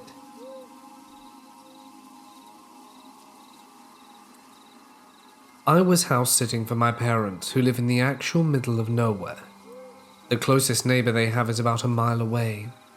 My parents had taken their dogs with them on vacation to the beach, so it was an eerie and silent house to be in. It was the kind of quiet that you wouldn't want to turn off the TV. or you would be faced with nothing but the eerie sounds of your breath and footsteps. On one completely pitch-black night, void of any moon, I stepped on the back porch for a quick smoke before bed. As I reached the bottom of the steps, I pulled out a cigarette from the pack and fumbled for my lighter. As I flicked the wheel, the glow of the small flame briefly lit up my surroundings.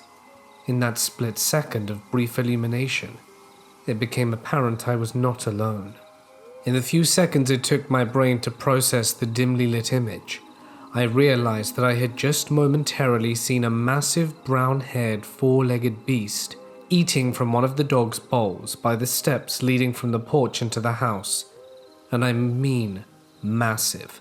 Twice the size of me at least, covered in some dirty brown human-like hair from front to back. I didn't make out its head, but I knew from the glimpse of its torso that it was something I've never seen in the wild. As I stood there in fear of what was standing not 3 feet from me, unseen in the blackness of night, it lets out some kind of deep guttural grunt and plods off into the woods, shaking the porch as it runs away, leaving me scared and shaking in the pitch-black dark, with a still unlit cigarette hanging from my mouth. Needless to say, I ran inside, turned on every light, and hid in the most interior room of the house, like any grown adult man would. My brain couldn't process what it might be, but my imagination was filling all the blanks with whatever scary beast could be lurking out in the woods, just a few feet from my parents' back door, waiting to eat me. A few weeks later I finally found out there were some reports that some of those giant feral pigs had moved onto my parents' land. No giant scary monster thing, just some overgrown hairy pig looking for a meal.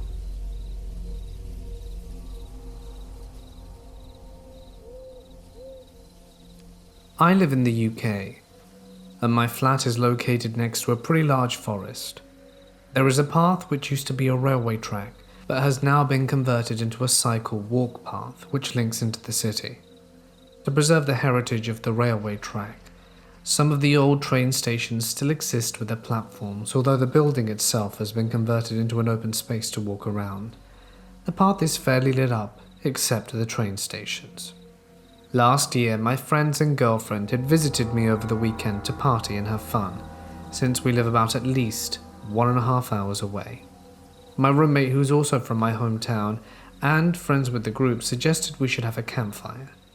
Now, being a forest, I didn't want to alert neighbouring flats and potentially get in trouble. The abandoned train station had good coverage from watchful eyes and was safe enough to do a campfire. It even had a pit from someone else who had a similar idea before. My roommate and I had checked out the place prior to our friend's arrival. So here we were at 11 p.m. We picked a time where there would be practically no one using the path, laid out our blankets and started our music and tried to light our firewood. It just wouldn't light, and we were running out of paper. Suddenly we heard a voice, although we could not identify where it was coming from. We all went silent, thinking a passerby had heard our music from the path outside the station, and after a few minutes of silence we resumed our activities. 15 minutes later the voice was more audible and more aggressive. It started off with a grunt, and worse, and then sounded closer than we were getting comfortable with. "Who's there?" There was a metal sheet in the corner of the station, and my friend and I said he saw it moving. We all made a decision to pack up shop and leave as quietly and as quickly as possible. One of my friends was visibly upset and wouldn't move. We literally had to drag her out. I turned around and saw a shadow of what I believed to be a tall man staring at us. He started quickly walking towards our group. I shouted to leg it, and we ran until we reached the streetlights in my housing estate. We were all quite a bit shaken up, and in hindsight it was probably a bad idea in the first place. I bet it was a homeless man, or perhaps a druggie, that was disturbed by our fire. But I don't want to know what would have happened if we'd have stayed a little too long.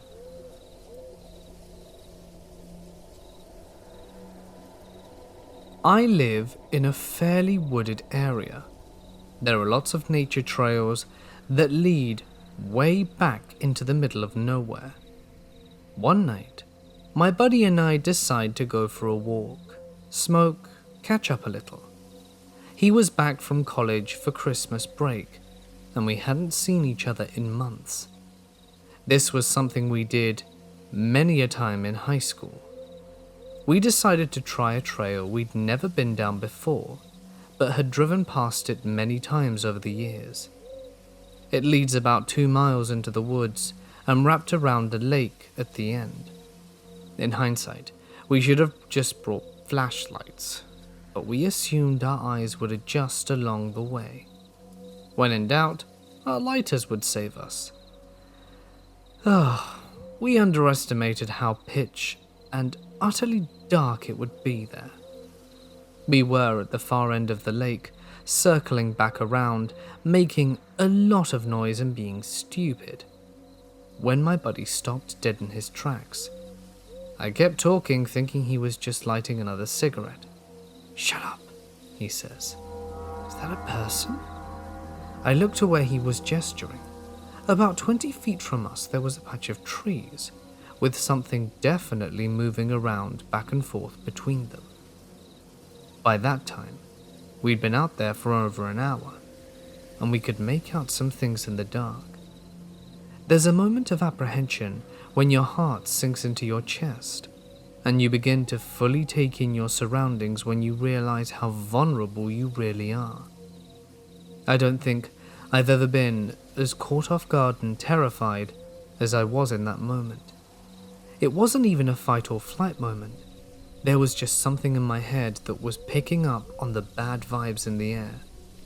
There was no doubt it was a person, by the way that the silhouette moved. My buddy tapped my arm and said, "We're going to run." Then we turned and took off up the path, checking behind us every 5 seconds. We made it up the road, got into his car and drove away. Later, when talking about it back at the house, he confessed the same feeling I had. He said he got the feeling that whatever it was, wanted to hurt us.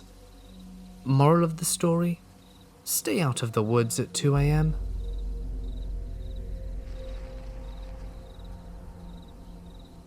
My friend Sally had a bad run with neighbors, but this one was by far the worst. Sally lives very close to me, about a 10-minute walk away. We were both around 14 years old when this happened. We live rural, so we both have a lot of land. Me and Sally decided to go camping on hers. We bought cheap hammocks and went through the bushland. The days prior we spent clearing some of the razor grass with a cane knife to make a path. We probably should have worn long pants because we ended up with little cuts all over our legs and our arms. We set up our hammocks and brought quite a few blankets out there, because it got pretty cold at night, even though you're sweating throughout the day. We were still on her property and hadn't gone onto her neighbor's boundary. Her neighbor had just leased the land to new tenants. Me and Sally were sitting on our hammocks talking and laughing at around 9 p.m. when we heard something in the bush. We thought it was just a wallaby. There's plenty of wallabies around there. Then we see the figure of a man. We were whispering to each other trying to see who it was. At first we thought it was her brother. He came to scare us when we were camping previously. Then as the person got closer, we were thinking it could have been her dad. It was dark, and the bush looks the same from every angle. That's when we realized the man was coming in the other direction of her house. We didn't dare move, and covered our torches and hid under our blankets. The man came up and said hi, and introduced himself as Ben. Now Ben was extremely drunk, staggered around and reeked of alcohol. He started saying how he had a nice little camp here and said something pretty unsettling. "I'll have to come out here and sunbathe naked here on one of these hammocks." Sally and I gave each other worried looks but didn't say anything. It only got worse from there. I can't remember everything he said because it was a while ago, but he was mumbling for what felt like forever. But some of the things stuck out. "I'll have to kill you Wolf Creek style," and said, "You're nearly legal then?" when he asked our ages. Ben was probably in his 40s, Me and Sally were texting each other while he was talking and coming up with an escape plan. He also offered us a puff on the magic dragon and pulled out a glass pipe. We respectfully declined. Sally said that we were leaving back to the house to make food. He told us to come back. We left our blankets and most of the stuff there and just legged it. Told her dad what happened and slept inside. The next morning we went back to our campsite to find everything burnt. A circle with about a 20-meter radius was all burnt. Coming from that circle was a line of burnt grass going towards the neighbor's house. I'm not a firefighter, nor do I do forensics, but it seems obvious that some kind of fuel was used. Me and Sally were talking, and it dawned on us the possibility that Ben may have thought that we were in the hammocks due to the pile of blankets. Ben was definitely drunk enough to not be able to tell the difference. We went and told Sally's dad, who then checked it out and went next door.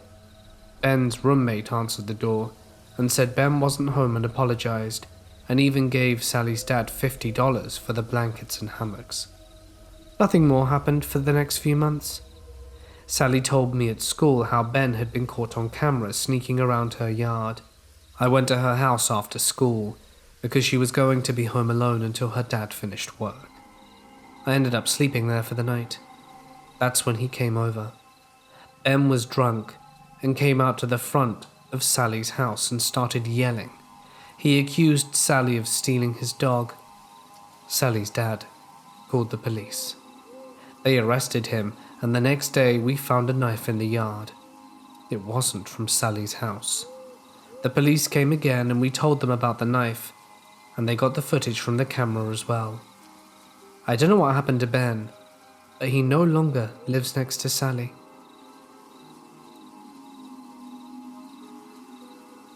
Let me give you a bit of backstory. I live in the Netherlands, roughly 3 kilometers from the German border. My family is really big, and most of them from my dad's side of the family are all farmers or butchers. The farm that my dad owned has been in my family for almost 160 years and has had a lot of bad things happen to it in its long past. Like in the 1920s, 2 people who worked there as helpers on the farm got into a fight, and one killed the other. We have the start of a really big bog on our property, and throughout living there, family members, as far as I know, all children, drowned in the early 1900s. During World War II, my family helped a lot of people through that same bog because it was really dangerous if you didn't know the way. A lot of German soldiers as well as ordinary Dutch people drowned there. The Germans found out we were helping them and executed my granddad's father and a couple of his brothers to make an example of them. A lot of stable fires throughout its history that you can't explain. So like I said, there are plenty of odd occurrences that have happened here. I'm going to share with you a list of stories in chronological order. The first. When me and one of my sisters were younger at the time, my dad had next to the house a large field of Christmas trees that were for sale. So it was, for 6-year-old me, the perfect hiding place for hide and seek, because it's a maze of trees. My cousin, who was 17 at the time, was searching for us, and it's me, my sister, hiding. So we went naturally into the field with the Christmas trees. After what, for a small child, felt like an eternity, we gave up and went looking for my cousin. Me and my sister thought we saw him through the window in one of the very old stables looking at us. So we run towards the stable with the only entrance/exit in our sight at the time when we run towards it. Surprisingly, there was no one there.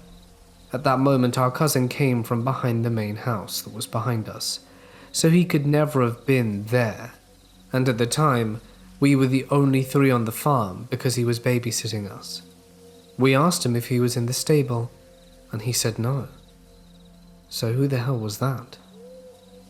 On to the second story. When I was 8, we already had 6 brothers and sisters, with me being the oldest, so we had to make room.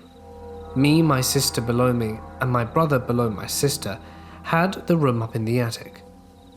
Throughout growing up, we always felt when we were trying to sleep that our toes were being pinched. At first, we always thought it was just one of us goofing around, but it wasn't. When I was younger, I had sleep paralysis a lot, and at the time, of course, I did not know what it was, only that it was scary. I realized later what it was because it happened always in the same scary Sesame Street dream I had. I had that dream so many times while growing up that when I had that dream, I realized I was in a dream and somehow woke myself up. But I would then have sleep paralysis. Why am I sharing this? Because one of those times it was different. I did not have that dream. I just woke up. In a really awkward, turned around, backwards painful way. A feeling of a very cold hand smushing my head into the pillow. It was very hard to breathe. Luckily for me, my sister woke up to go to the toilet, and when she hit the light, she screamed because I was laying so weirdly. My sister and brother told my dad, and when my dad came up, whatever it was, the moment the door opened, I could move. And I know some people in the comments are going to say it was sleep paralysis, but believe me, I know the difference. This was very different, like the cold hand which I'd never felt before. It started out with that scary Sesame Street dream, like it usually always does. But that's what I think. The third story happened when I was 11. It was snowing very hard the night before. I was helping my dad around the farm. Nobody went to the old stables, but there was a track of footprints going out of the stables. No tracks at all going towards the stables, only out. No one went near the stables at that time because, like I said, you would have to have been seen in the snow. And it was snowing heavily the night before.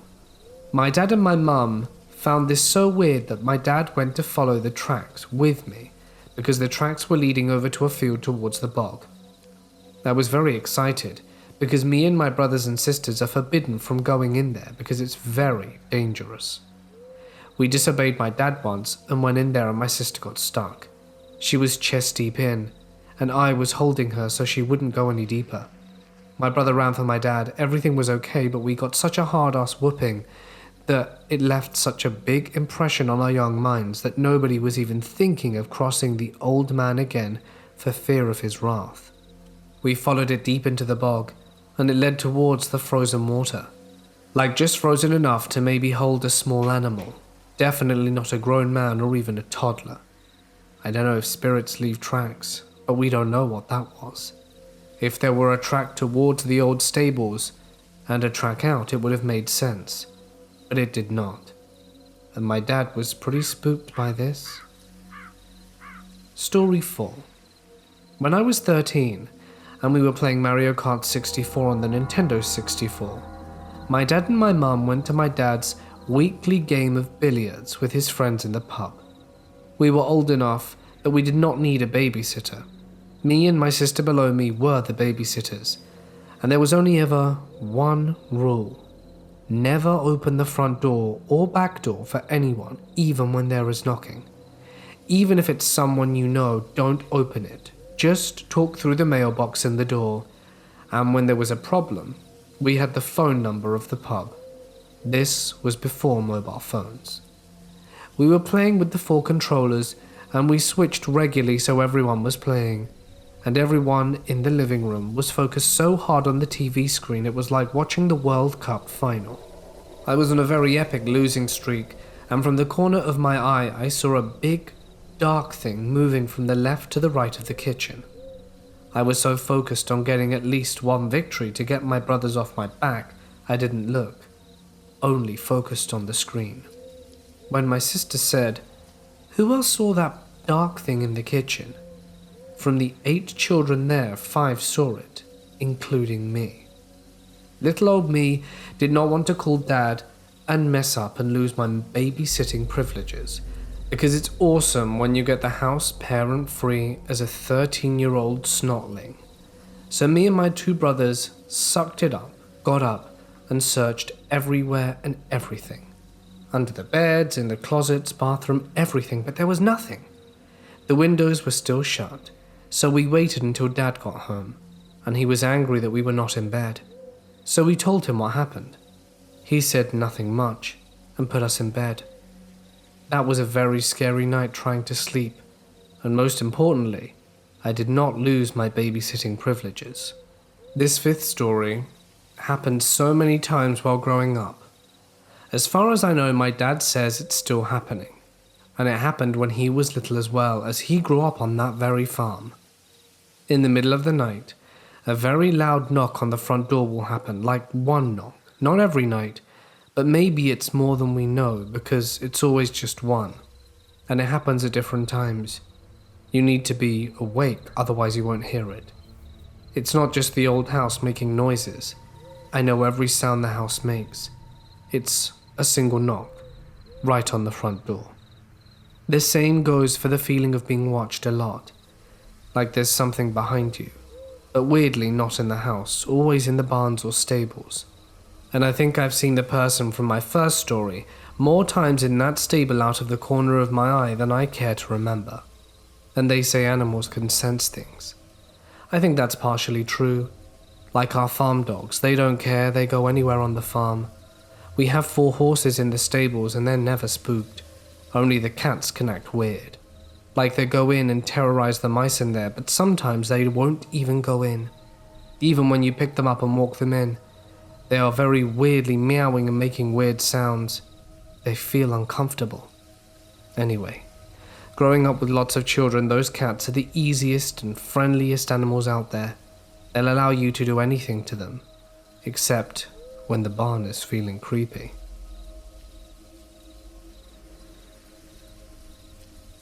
I was hiking in the woods near my mum's house outside of Los Angeles. I have various health issues and have a medical alert dog called Riley that has been trained to do lots of different tasks such as detect seizures, help with directions, as well as various other helpful task services. In the past, whenever we've come across a dead animal like a bird or something like that, Riley points to the object and freezes. Upon coming across this bone that you can see on screen, many people I spoke to about it, including 2 women at the bottom of the trail, laughed and said that it was probably just some kind of animal. But I was in school for medicine, and know for a fact it's very human-like and resembles a sacrament spine. After realizing this, I immediately called the sheriff's department, and the next day, they must have collected it. Nothing made the news, so I'm guessing that I was either wrong, no foul play was involved and it was too old, or perhaps it was something else entirely that they don't want us to know about.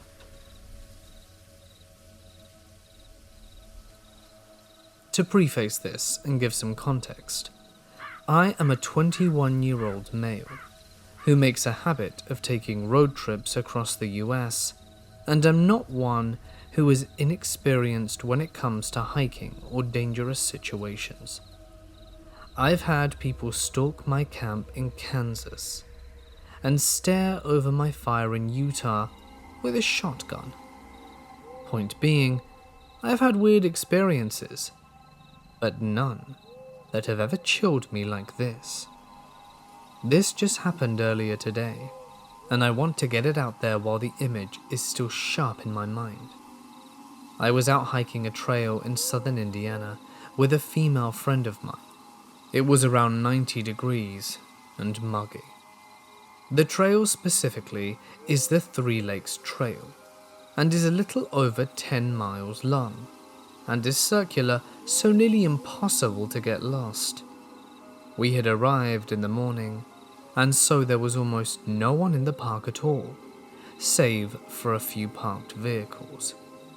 We had been hiking the trail for about 3 hours and not seen a soul.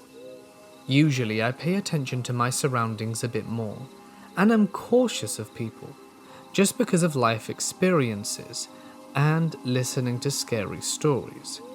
But with good conversations and laughs, I was distracted.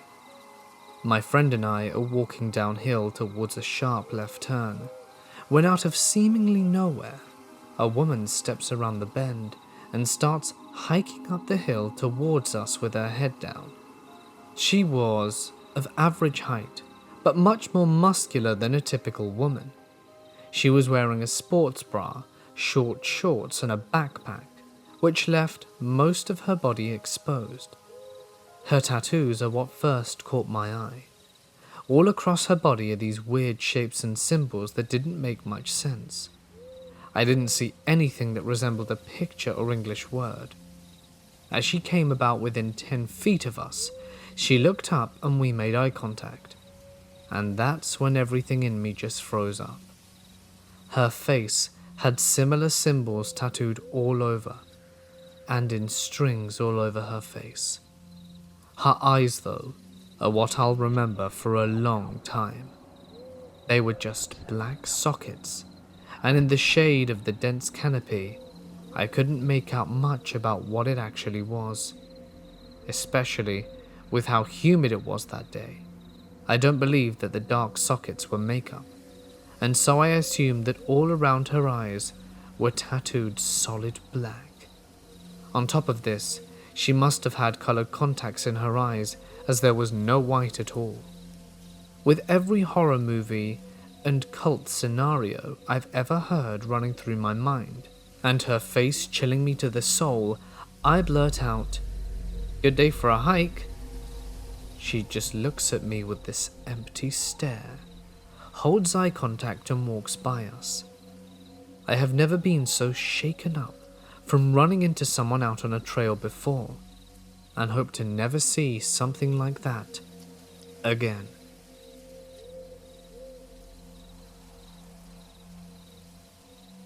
I joined my school's camping trip to Malaysia when I was 14.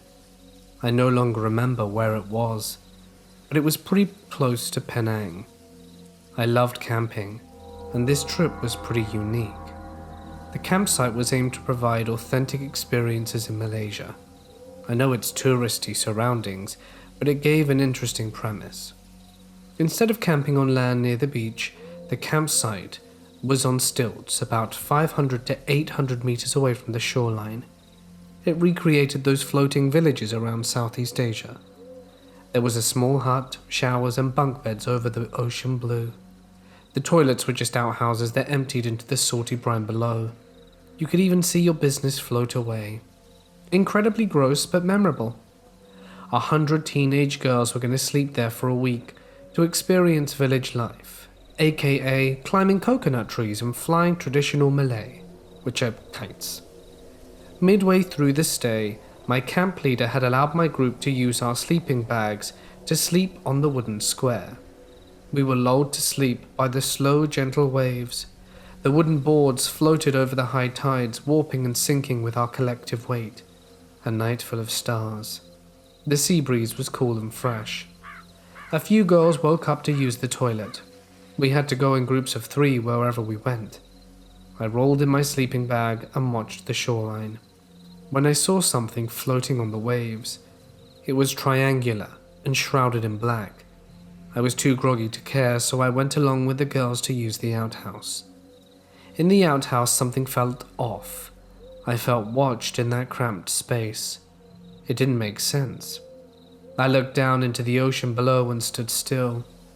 The dim light of the outhouse shined to something floating below me.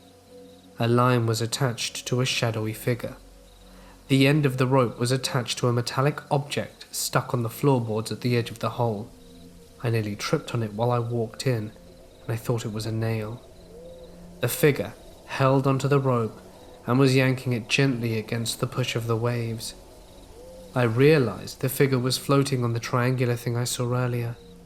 My mind clicked with an eerie thought. It was a person, a real breathing person, on a man-made raft holding onto a rope with a hook, and I was blocking his way in. The shadowy figure looked at me from down below, the whites of his eyes looking into mine. I couldn't scream. I felt the rush of blood in my ears. The man smiled up at me, as if he wanted me to complete the show. I backed out of the outhouse and walked back to my group. The 2 girls with me didn't notice me shivering. The camp leader picked up on my shaking hands and asked me to step aside. I told him what I saw. The camp leader nodded silently. Like a big brother, he sternly told my group to enter our bunks quickly and silently. My group never caught on to what happened. They noticed my pale face, but I brushed it off to seasickness, sleeping on the top bunk. I saw torchlights running around the perimeter of the campsite. The official story to the increased activity that night was one of the outhouse's floorboards broke, and the camp leaders were trying to assess the damage. We completed the camp and went home. On the bus back home, my mind raced about that night. How long was the man watching us? My group was on the main platform for a good hour and a half. He could have been scouting areas to climb in. If he was waiting to climb through the outhouse for his moment, did he watch the girls use it too? Gross. You could clearly see the ocean below.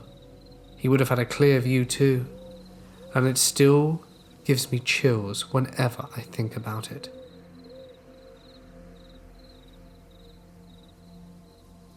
Story 6. In our village, there is an old textile factory in the middle that is now closed. It ran from 1890 to 1978. Back then it was a ruin. Now it's been rebuilt into luxurious apartments. It's 4 stories high, but back then it was a very scary building and, of course, the source of many scary stories. I was 17 years old. It was a Saturday night, and me and 2 friends came from the pub, back when the legal drinking age was 16. They bumped it up to 18 a few years back. So we had the brilliant idea to test our bravery and go into the factory. The place was forbidden.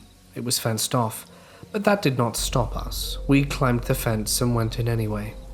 Mind you, we did not have proper cell phones like now with their flashlights and all that.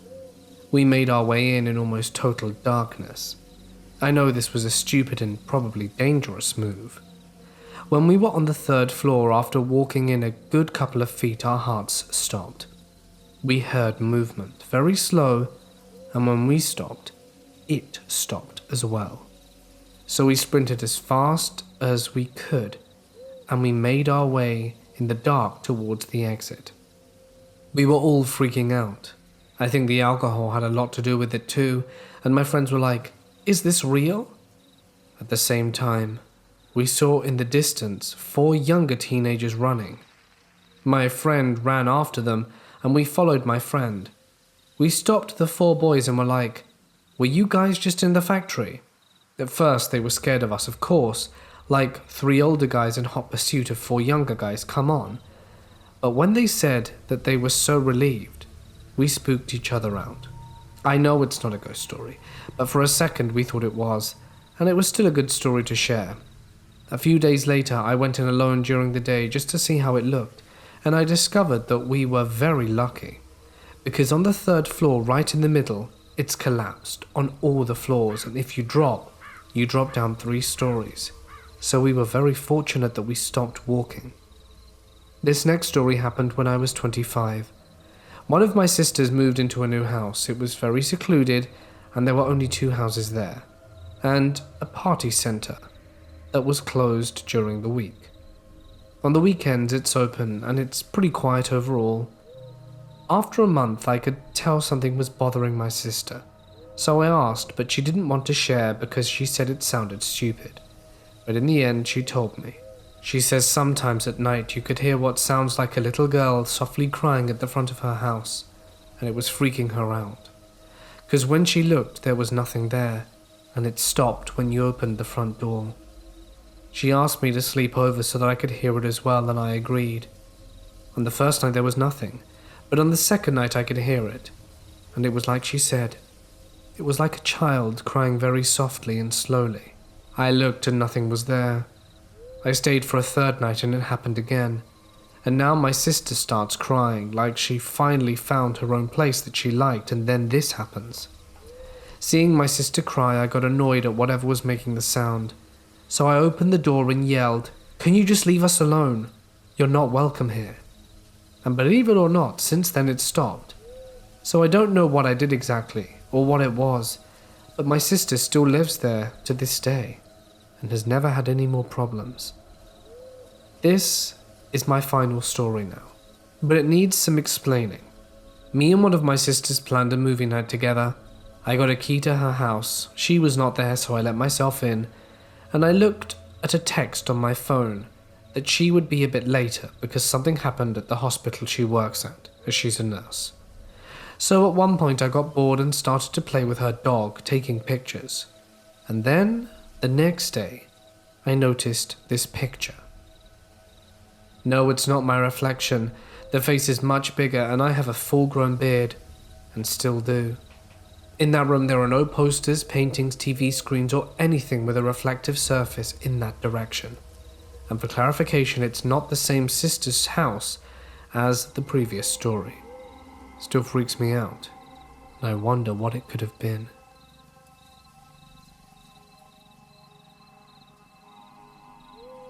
A college buddy and I were out one night in my hometown during some break.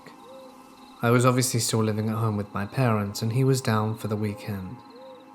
It's a pretty small town, nothing to do there, so we found ourselves wandering around for a bit, and wound up starting a small campfire in a small sandy clearing in the woods near our local softball field.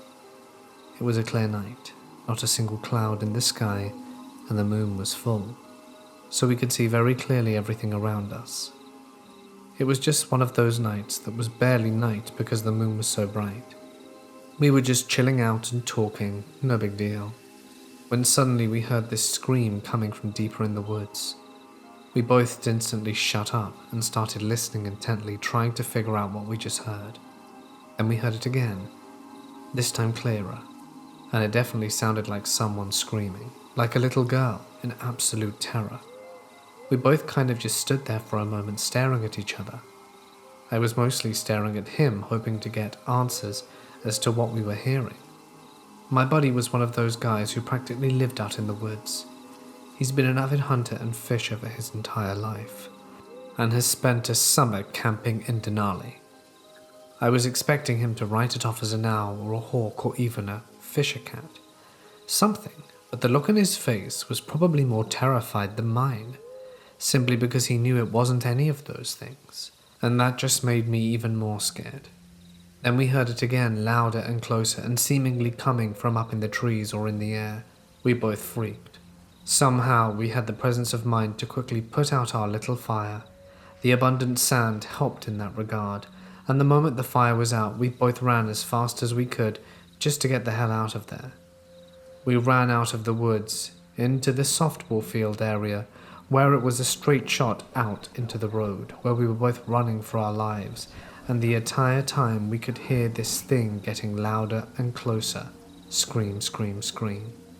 It was clearly chasing us. Just as we reached the road for some reason, we both stopped and turned and waited, and then heard it again getting closer, and definitely coming from the air and not the ground. And one more time, this time right above our heads. Remember when I said it was a cloudless night with a very full, very big moon? I could see the sky as clear as anything, and I heard a little girl screaming terror right above my head, but there wasn't a damn thing there. We both turned and ran, and this time we didn't stop until we reached my parents' house. I've told this story numerous times, including to people who are more woodsy than I am. Nobody's ever able to come up with an explanation. Some part of me is convinced it was an owl, but so far I've never heard an owl that made a sound anywhere close. I once got caught between a mother bear and her cubs. I made it out without a scratch. It was a black bear, so not a grizzly or anything, and she definitely wasn't happy. But she also wasn't clearly prioritizing ruining my day. Here's the full story. I was hiking in New Mexico, Philmont Boy Scout camp, and the trail was switchbacking down a rather steep hill. Me and one friend were walking about 40 feet ahead of the rest of our troop, when I look up, and suddenly about 15 feet away is a black bear. We knew there had been a bear sighted in that area the day before, and we had done all the training about what to do, so we weren't in full panic mode yet.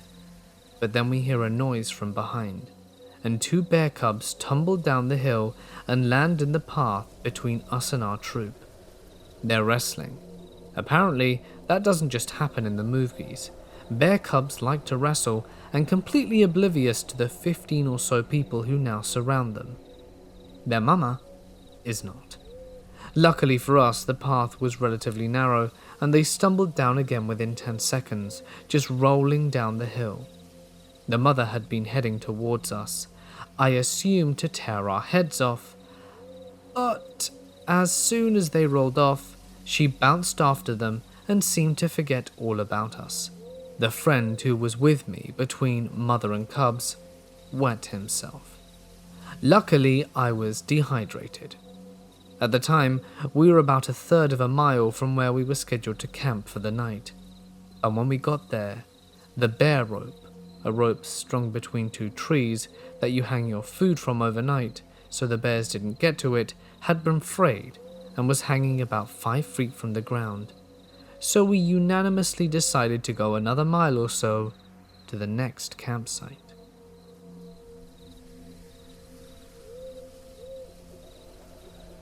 When I was 5, I went camping with my dad and stepmom in the Angeles National Forest. We drove further out than the official campsite, but not too much further. Right off the dirt road, there was a really large clearing. You could tell other people camped there sometimes, by the fire spot in the center, far from the trees. So after some hiking and roasting hot dogs by our fire, we went to sleep pretty late. My dad had an old Toyota with a camper on it, so him and my stepmom laid in the camper, and I laid across the front bench seat. There was a little sliding window inside the truck between me and where they were laying, and the truck was all locked, so it felt safe, except that window was shut because my dad snores. I fell asleep, and sometime later was awoken by the sound of someone tapping on the truck door window. My head was by the driver's side window, and the tapping was at the passenger window by my feet. The sound immediately scared me, and I didn't open my eyes. I knew it couldn't be my dad, because he would have just knocked on that inside window, or opened it, if he needed to tell me something. The tapping kept up, about 7 taps at a time. Then they would just wait a few seconds and do it again. It sounded like they were tapping just loud enough to wake me, but not my dad. I considered the possibility of a tree branch touching the window, but remembered how far away the trees were. I could still hear my dad lightly snoring from the camper. Sometimes the tapping sounded like a short fingernail. Sometimes it sounded like the padded fingertip. I was scared to death. I could hear my heart pounding and my mind was racing. Suddenly the tapping started on the driver's side window right above my head. I almost jumped out my skin and twitched all over. My face had to have shown my fear and shown that I was not sleeping. I was too scared to scream or call my dad. I felt like I had to lay as still as possible and try to fake like I was asleep. Not the smartest idea, but I was only 5. It also didn't sound like an animal. It sounded like a human finger, tapping then pausing.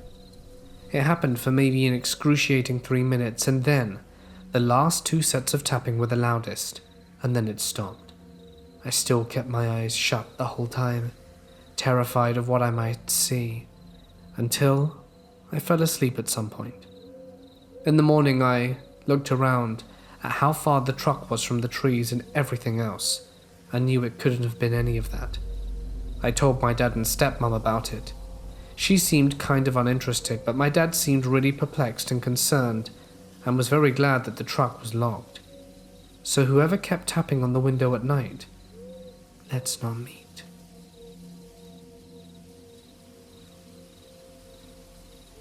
I was a caretaker at a ranch just outside of Yellowstone National Park. It was winter and my dog and I were the only 2 on the property. Overnight there was a large snowstorm. I woke up at 5 a.m. to my dog barking and a knock on the front door. I woke startled and waited for another knock before I got out of bed. My dog was now pacing and moaning. I stumbled to the door, opened it up, and no one was there. Not a single track in the snow leading to the house in the fresh 15-inch of powder. My nearest neighbor was 2 miles away. I went back to bed and did not think about it much. Later that morning I woke up, and my dog and I went down to work my other job as a ski technician. When I returned home later that night, my back door was open, Still, the only tracks to or from the house were mine and the pup's. I searched the entire property and still no new tracks. Searching the house, I found the bed had been slept on in the guest bedroom. That bed had been neat for weeks, and there was still an indentation of someone's head on the pillow.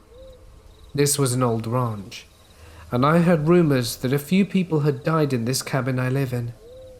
This is one of a few spooky encounters I had on the property. There was also rumors a few years back that the owner of this ranch, then a hunting lodge, had a daughter and that he did not treat her very well.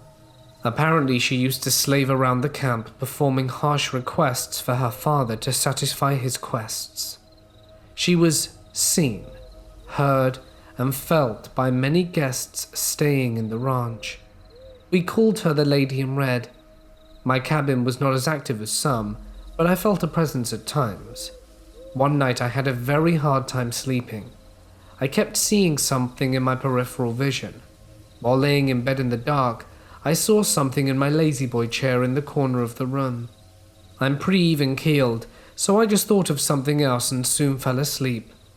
I woke up a few hours later to my dog sitting up in the corner of my bed. I was not startled, so I calmly watched her.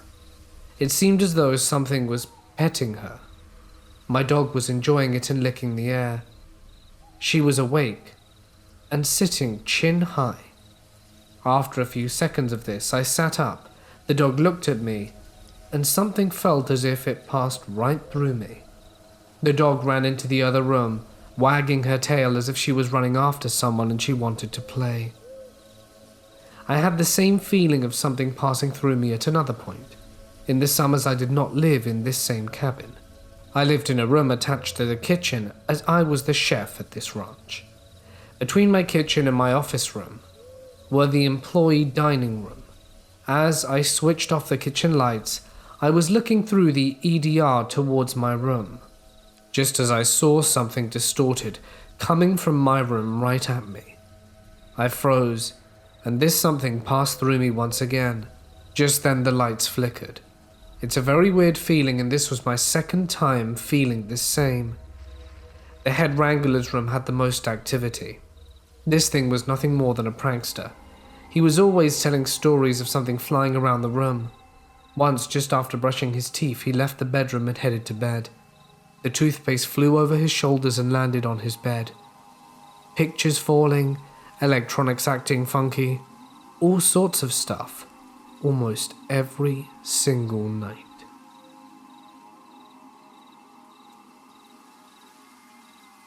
This happened to me about 10 years ago or so, when I was around 18 or 19. At the time I was in a new relationship, still in the early stages, when everything was brand new and an adventure. My girlfriend came from a well-off family and had a very strict upbringing and parents who weren't fond of her being out much, nor of our social groups, so it was often difficult for us to meet. To this end, we would regularly sneak out of our houses and meet up at 1 a.m. and stay out most of the night. The road she lived on was on an upper middle class area connected to a park/river/forest. That was by day a very popular destination with joggers, kayakers and dog walkers, but by night was a hot spot for dodgy folk. Not the safest place to go to at night, but a regular haunt nonetheless. On a different occasion, my friends and I nearly stumbled on a deal while we were all realistically airsofting. On a different occasion, my friends and I nearly stumbled on a deal while we all had realistic airsoft rifles on us. You would think I would learn. Anyway, so this night I head to her lane and wait around outside. I should mention that I look very out of place with scruffy hair and a long coat, and that it's 1 a.m. She's delayed getting out for reasons that now escape me, so I decide to chill and wait out for a while. Location-wise, I am at the side of a road, with 2 large fields on either side, both of which have large trees and a hedge line between them and the road. After maybe 20 to 30 minutes, I hear a car driving up the road towards me, and I get this horrible gut reaction telling me to get off the road. I felt like Frodo sensing the impeding arrival of a Nazgul.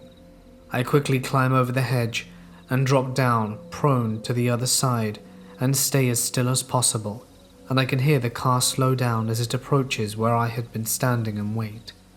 I'm fairly certain the driver must have seen me. The car stays there and no one leaves. The engine idles, and they just stay at that spot on the road waiting, I assume, to spot me again. I am terrified. I have no idea who they would be, but I can't shake that horrible feeling in my gut at all. I hide for what felt like hours, but in reality would have been no more than 30 minutes. The car eventually drives on, heading towards the car park for the forest and dead end.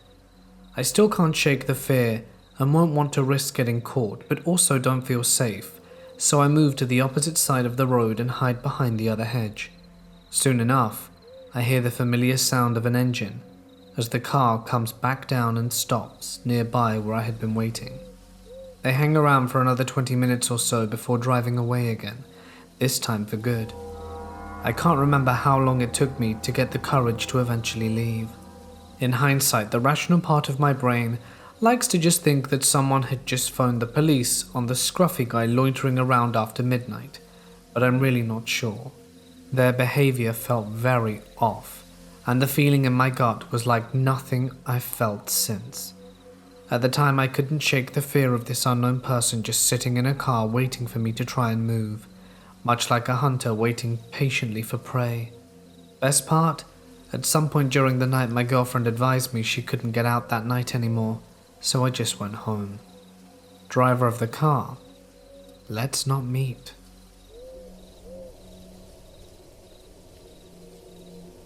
I'm an Army cadet in Canada, and about 4 times a year we do FTX, field training exercises, which is basically we go camping, usually at a scout camp, and do military-related outdoor training. This is about my first FTX. It was during one of our navigation exercises where we go around in small groups and follow coordinates to find a marker. Anyway, another cadet and I were in a group, and we got totally off track and decided to radio our commanding officer that we had gotten off track and we were going to head back to camp to restart. As we headed back, we noticed a guy in the forest looking at us. Obviously, we were kind of freaked out, so as we were first-year immature cadets, we decided it would be our best to look soldierish. While in our FTUs, we figured we could scare him off. As we go back to camp, we noticed the other group were back too.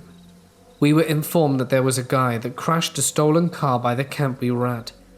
The guy matched the description of the guy we'd seen. We had to stay in the small barn until they found him. And I don't know if you've ever eaten an MRE, but they have so much packaging. We had to eat it in there, and I was on cleanup duty afterwards. The most disturbing part is the guy was armed when they found him, and he was wanted on 2 murder convictions.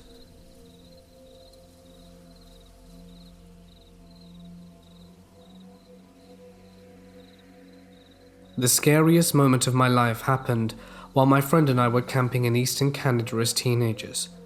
We decided to sleep in this abandoned camper we found deep in a large forest that was near our town. It had been there so long that small trees had grown around it. We'd stumbled across it when we were exploring a few months back and thought it would be cool and brave to sleep there for a night. So one weekend we did. We arrived after dark because we had gotten lost trying to find the camper. We had a really low power flashlight, so it made it even more difficult. Once we finally found it, we opened the rusty door and stepped in. The sounds inside the camper were shrill and echoey. There were your typical camper things strewn about: cups, empty cans, swollen pulp fiction novels. Already tired, we holed up in one end of the camper where the bed area had originally been, before the cushions had rotted away to almost nothing. A long hallway stretched the length of the camper, so we could basically see from end to end. It was a miserable night. There were several rats living in there, and I saw them staring at us from a chewed-out part of the ceiling. When the wind blew outside the camper, it would shriek and groan. We even thought we could hear a bear outside too, walking around. Still, we feigned bravery and acted like we were having a good time, but we were on edge. At some point, I woke up from an uncomfortable sleep. I sat up to adjust myself when I noticed some movement out of the corner of my eye. At the other end of the camper there was a small window, and as I looked at it, I saw a man's silhouette. He was clearly staring straight at me from outside. At first I thought maybe it was just a weird shape of a tree or something, but when I moved a bit to get a better look, the person clearly reacted and then froze. My heart was pumping, and I woke up to get my friend immediately saying there's someone over there, and, in a whisper, not taking my eyes off his profile. He woke up immediately and I nodded towards the window. He saw him too. He whispered frantically about who it could be and why he was staring at us, and for the next 10 minutes, no joke, we stared him down. The longer we stared at him, the more frightened we got. He would occasionally move, but always kept his eyes locked on us. Eventually I shouted at him, but got no reaction. My friend was braver than me and decided to shine the flashlight at him, and as soon as he did, we realized our horrible mistake. It wasn't a window at all on the other side of the camper. It was a mirror. We had been staring down ourselves from the very start. Completely idiotic. Still, it was the most fearful, relieving and funny moment of my life that I'll never forget. Closest to the paranormal I've ever been.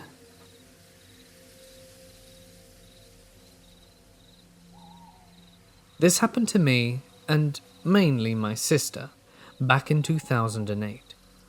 We're from the Netherlands, a little village called Wiesenhof, which is part of the city of Ningemen.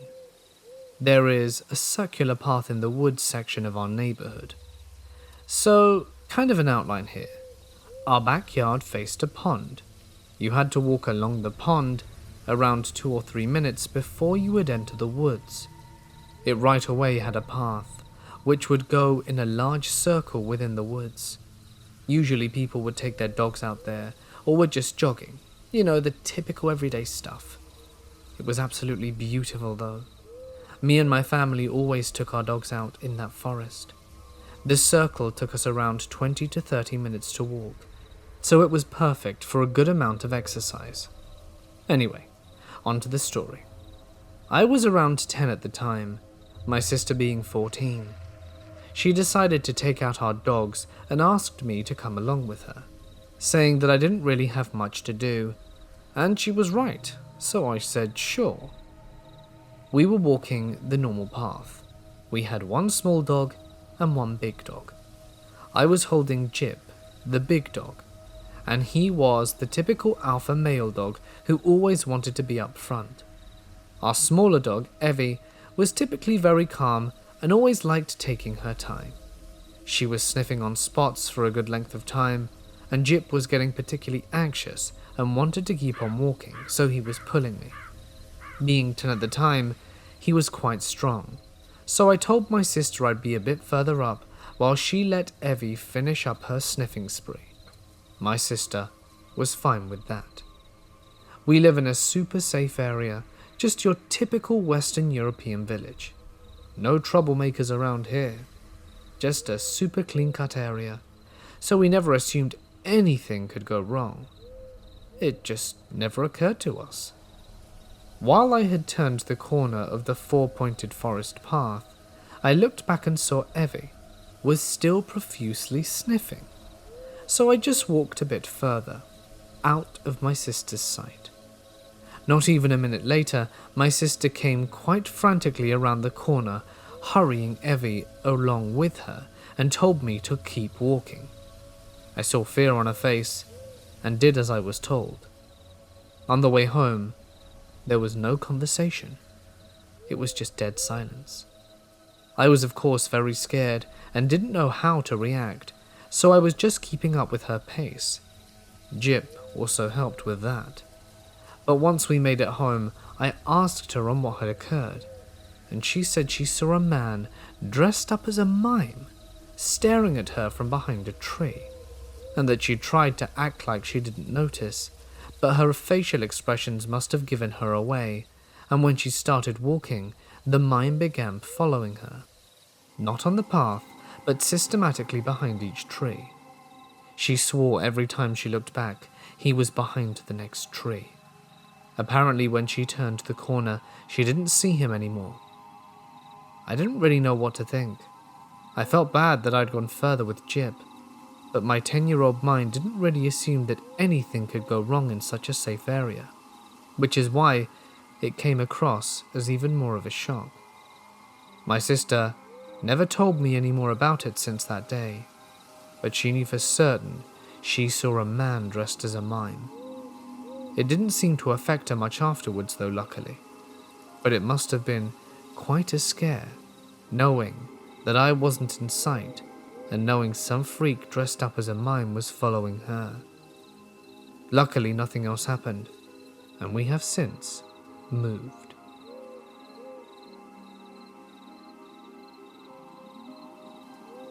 One night, me and 2 friends were walking around at night in the fields around a small town in Michigan.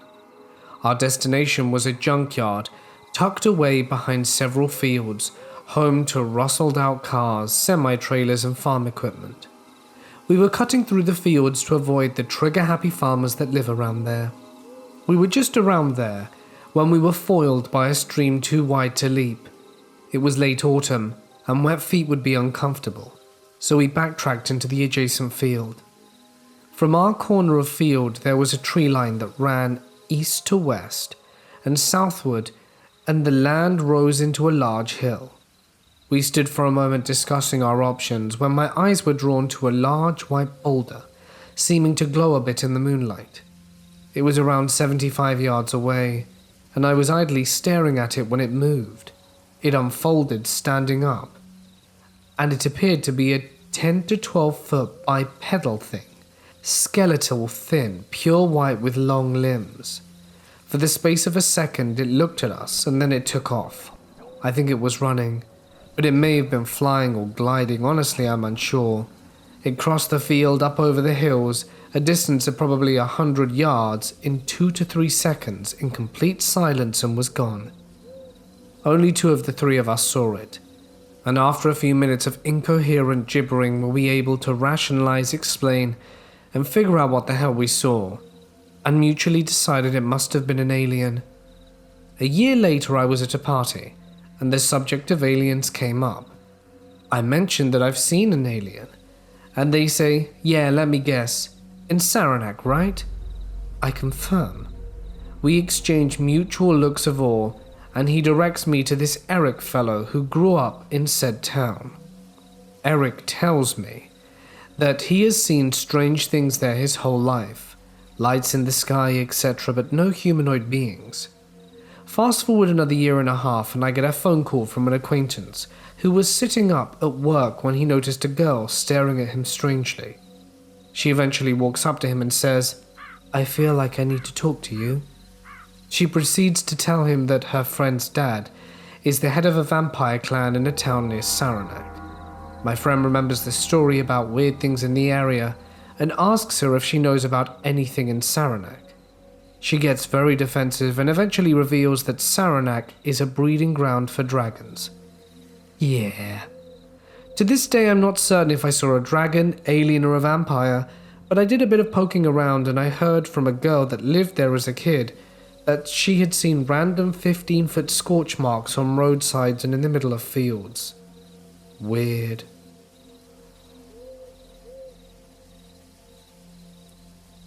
I'm from a really rural area and have recently moved to this city for university. I started feeling a bit homesick and missing the countryside, so decided to go on a walk in the woods close to my accommodation, as I live in the outskirts of my city. It was still light when I started my walk, around 2 p.m. With it being winter, it's been getting to be pitch black at around 4:30.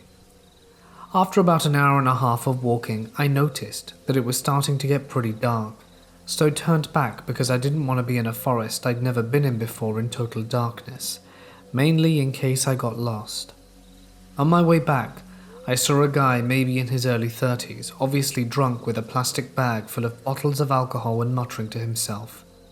As I was on a path with steep slopes on either side, I was pretty much forced to walk past him, doing so with keeping as much distance as possible between myself and him, and keeping my eyes focused straight ahead.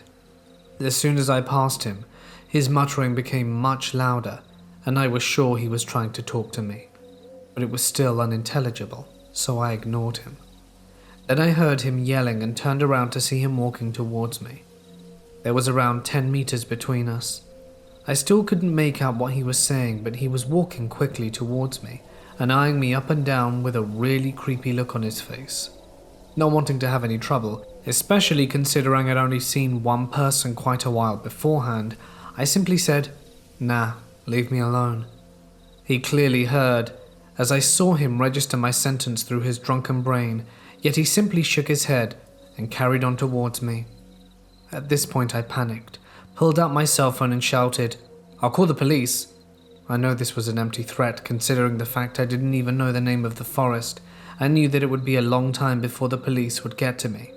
Not to mention my phone was on 10% before I'd even left, and knew that most of the battery had been drained taking photos. I guess in this case I was lucky, because he was drunk and he froze. He put his hands up and mumbled, "Alright," before beginning to back away. I walked quickly away, looking several times over my shoulder to check if he was following me. It was probably a good thing I did, seeing as each time I looked he was facing me, maybe to check to see if I would notice before he could get to me. Like I said, this could have been nothing, and had simply been a harmless drunk guy that I blew out of proportion. Either way, next time I go for a walk, I'm taking my phone fully charged.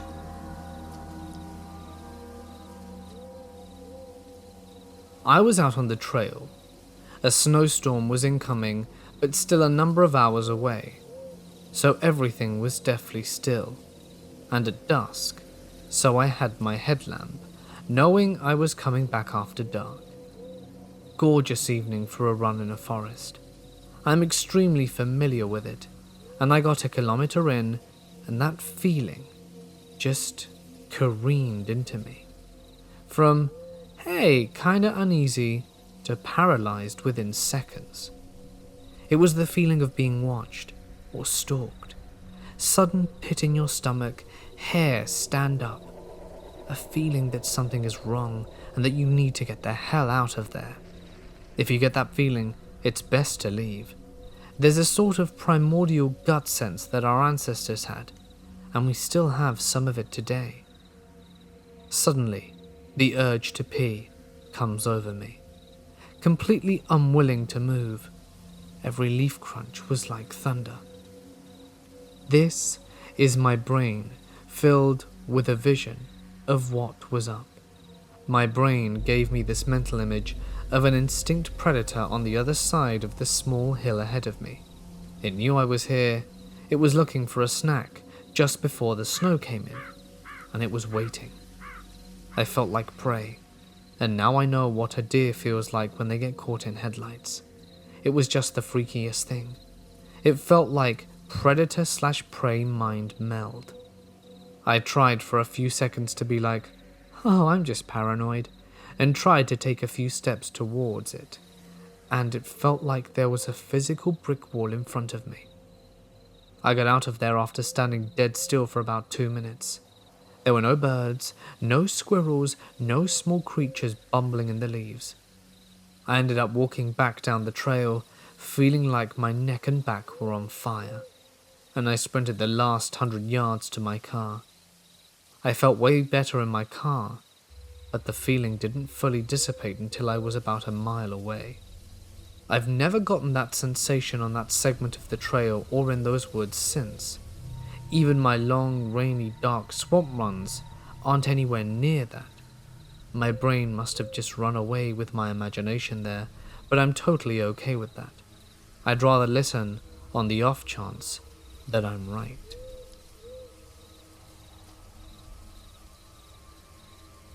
Be a delivery driver for a supermarket in the UK. A lot of our customers were in the middle of nowhere, and my last delivery for the night was a new customer I'd never been to before. I was already running late from all my previous deliveries, and I was still trying to find this house at 10:30 p.m, even though my shift was supposed to finish at 10. I'm driving around the narrowest of country roads with nothing around me but dark fields and hedgerows, looking for anything that might be a driveway.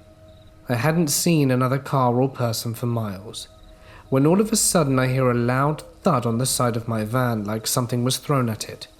No trees or anything else around for someone to fall from, and I remember it specifically hitting the side. I look in my mirrors and out the window, but there was nothing around me.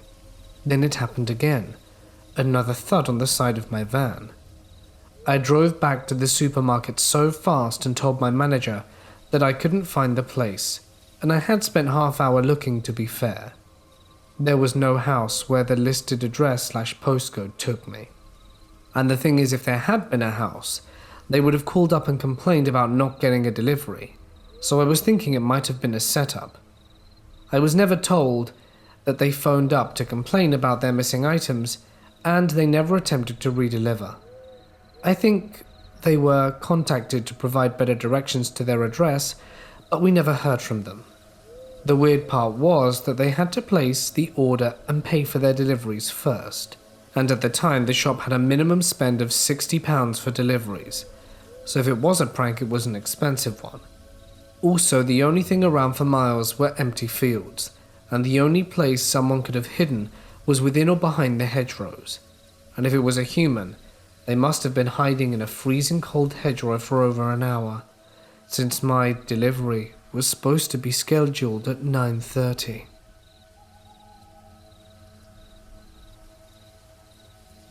I spent a few months in the Four Corners area, across the San Juan River from the Navajo reservation. I hiked a lot, and visited a lot of ancestral Puebloan ruins. These were usually high above the bottom of the canyon, under rocky outcroppings, almost always hard to reach. I spent a half-hour scrambling and climbing up to a little stone room I spotted while walking in a slot canyon. I hoisted myself carefully through the small doorway and tumbled onto the floor. The first thing I noticed was a set of large black clawed scaly feet sticking up in the shadowy corner of the room. They were so large they startled me when I first spotted them. I could see they were birds' feet, probably a large raven, and they looked like they were tied together by a small black bundle. As my eyes adjusted, I realized they weren't bound together by cloth. They were still attached to the bird's body, which looked unnaturally small because the head and wings had been removed before the body was placed feet up in the corner. By the back wall of the room was a small conical structure made of carefully stacked bare pieces of twisted desert wood. I used a piece of the wood to probe the bird, and found that the joints of the feet were still pliable, meaning the bird had been placed there very recently. Traditional Navajo beliefs ascribe power to places like ancestral Puebloan ruins, lightning-struck trees, etc. This power can be used for good or evil, and can harm those who trifle with it ignorantly. So either the raven flew into the room so fast that its wings and head evaporated, or the raven and woodpile were part of a ritual-looking thing to take advantage of the power traditionally ascribed to such ruins. I replaced the wood in the pile and left.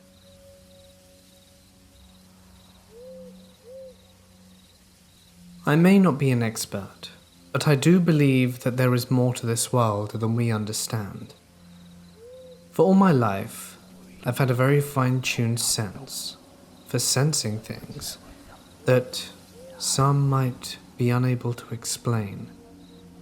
Later in life I would learn, or be told, that I have some kind of supernatural energy by a Wiccan witch. Nothing too impressive, but just enough to let me feel entities even if I can't see them, like the ghost in my grandparents' guest room or the malicious entity haunting the stairs and basement and garage.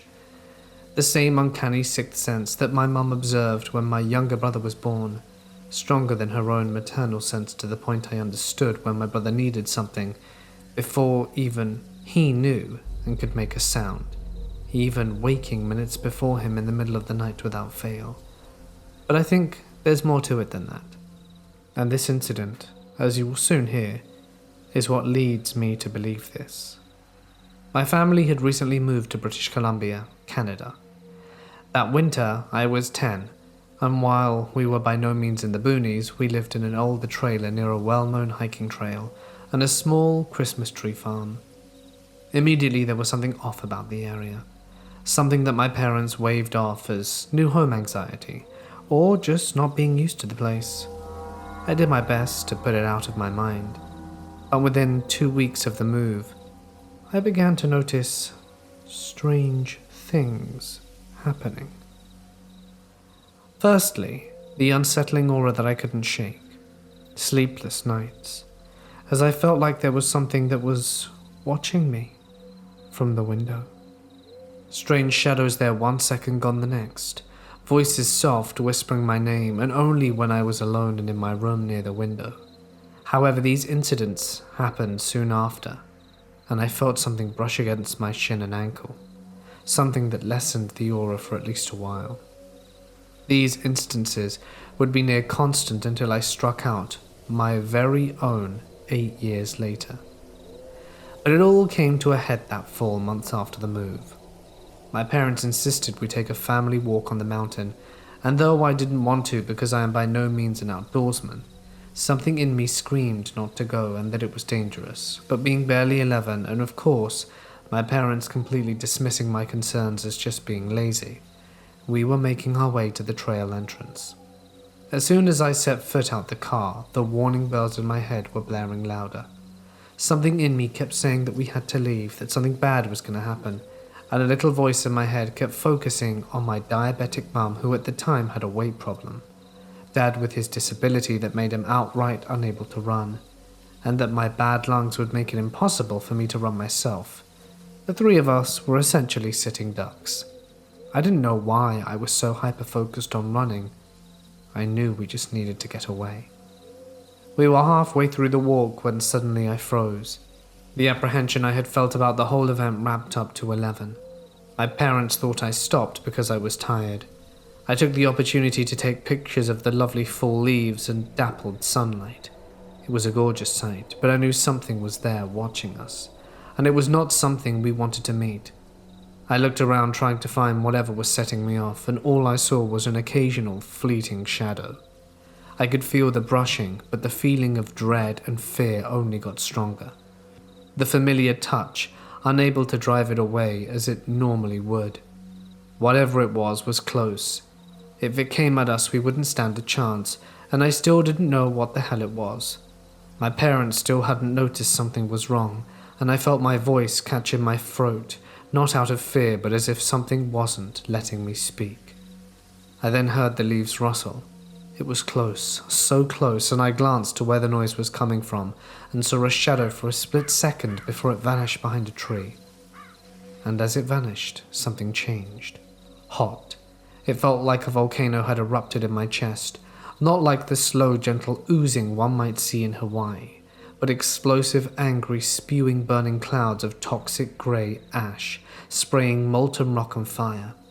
I was still afraid, but I wasn't frozen.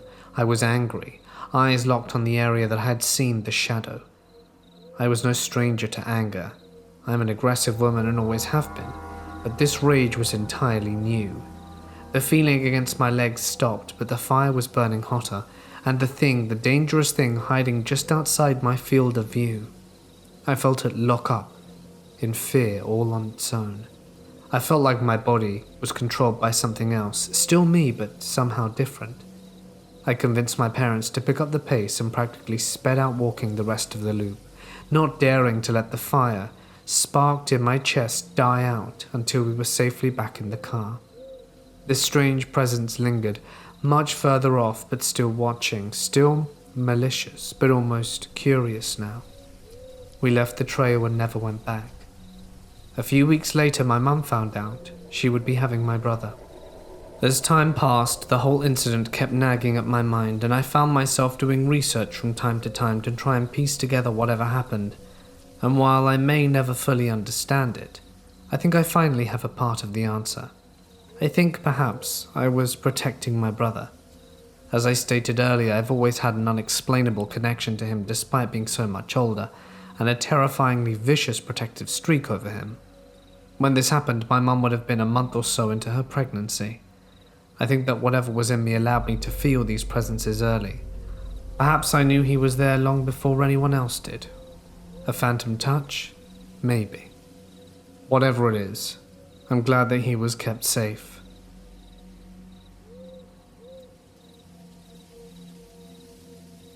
Back when I was 11 or 12, I was on a day trip out in the woods with my dad. It was kind of a secluded area, and no people lived around for miles, and the trail itself wasn't maintained anymore. We saw no one else, and that was normal. No other cars there. A little while later, probably a good mile and a half from the entrance, we stopped walking to relax for a bit. I had found a nice solid stick during the walk and was fooling around with it. There was a semi-rotten stump where we had chosen to sit, and I discovered hitting it with the stick actually made a really nice thunk noise that was quite deep. So I hit it a few times, hit rest, and hit rest. I followed that pattern, and after a few seconds I realized there was an echo from even further, deeper in the woods. Not too weird, as there was definitely enough stuff in the area that would bounce the sound back. So I kept messing with it, and my dad joined in too. In total, it was about 5 to 10 minutes of playing with the stick and stump, and we stopped and decided we were going to grab our stuff and head back. Then from the deep woods came 3 distinct thunk noises. It couldn't be an echo at this point. We looked at each other confused and were wondering what it was. Like I said, other people being this far out into the spot was very unlikely. But then 3 thunks came again, much closer than they were before. We grabbed our stuff, booked it out of there, and still don't know exactly what it was. Had it been a person, they would have had to have been sprinting to move that quickly between sounds. And if it was a person, why were they coming right for us? Never been back to that area since.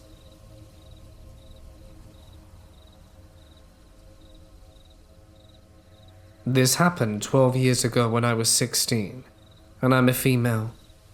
Back then I lived in a small town where most people lived out in the country. Around midnight on a Saturday, I'm dropping my friend off after a night of hanging out.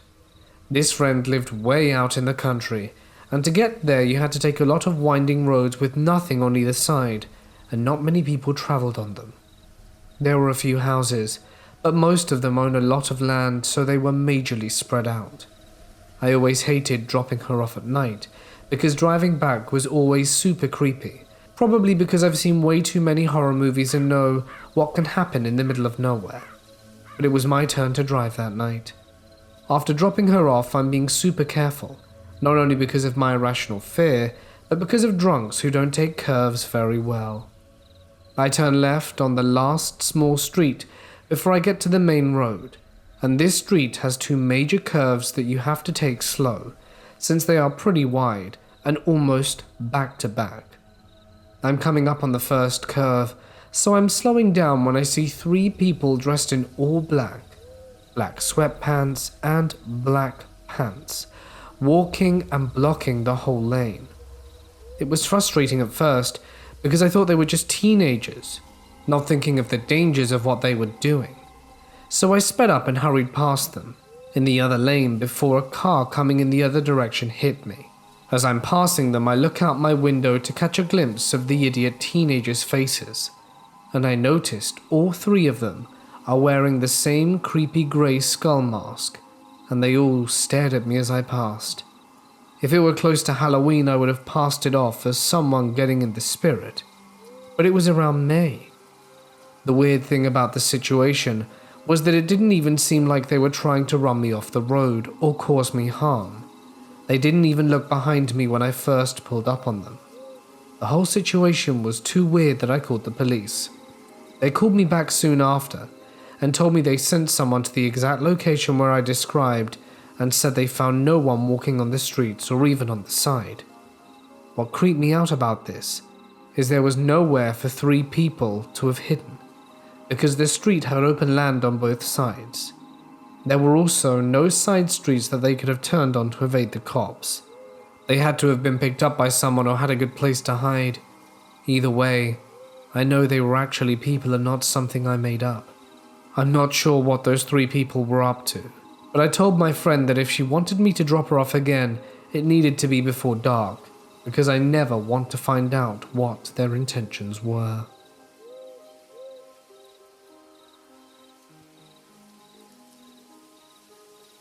The most surreal experience I had was during an off-trail hike in the Rockies. I was extremely depressed and spending a day away from an awful ex. I wasn't really sure what my plan was, but I fell on my ass through ice into a shallow stream that I was crossing and just said, "Well, I'm not going back to my car." Just near the top of a steep hill, I almost stepped on some sort of leg bone. I was like, "Oh, that's cool," until about 3 feet away I saw several more limb bones and most of a spine between a couple mounds. I didn't see fresh blood, but was fairly confident it was regular territory for something that I didn't want to meet. I kind of froze and looked around me since I hadn't heard anything so far, so decided to get a few pics and then slowly left down the hill. About halfway down, I turned back up the hill because I figured I was overthinking it and didn't really want to go home. About 5 steps back up, and I definitely heard some animal walking around atop the hill, and I didn't want to stick around to find out what it was.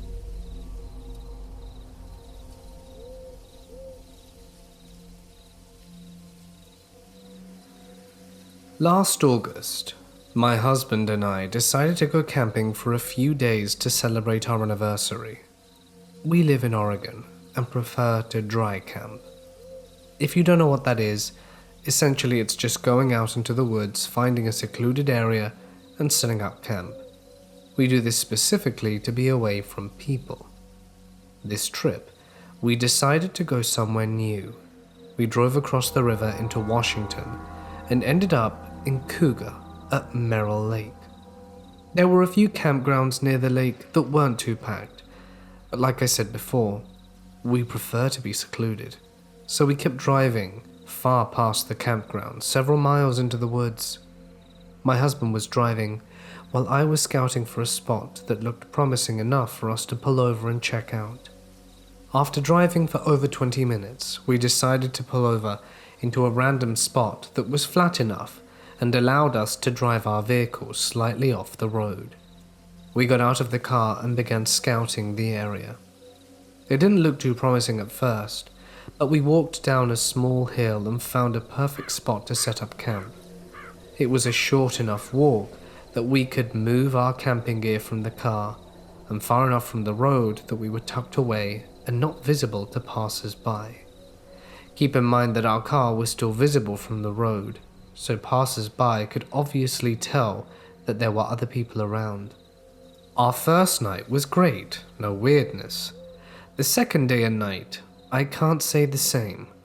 Around noonish on our second day, we were sitting around the fire pit, which was still slightly lit from breakfast, when all of a sudden we hear footsteps approaching our campsite. We thought this was a little strange considering we were in the middle of a huge empty forest, and they had literally miles upon miles of forest to choose from.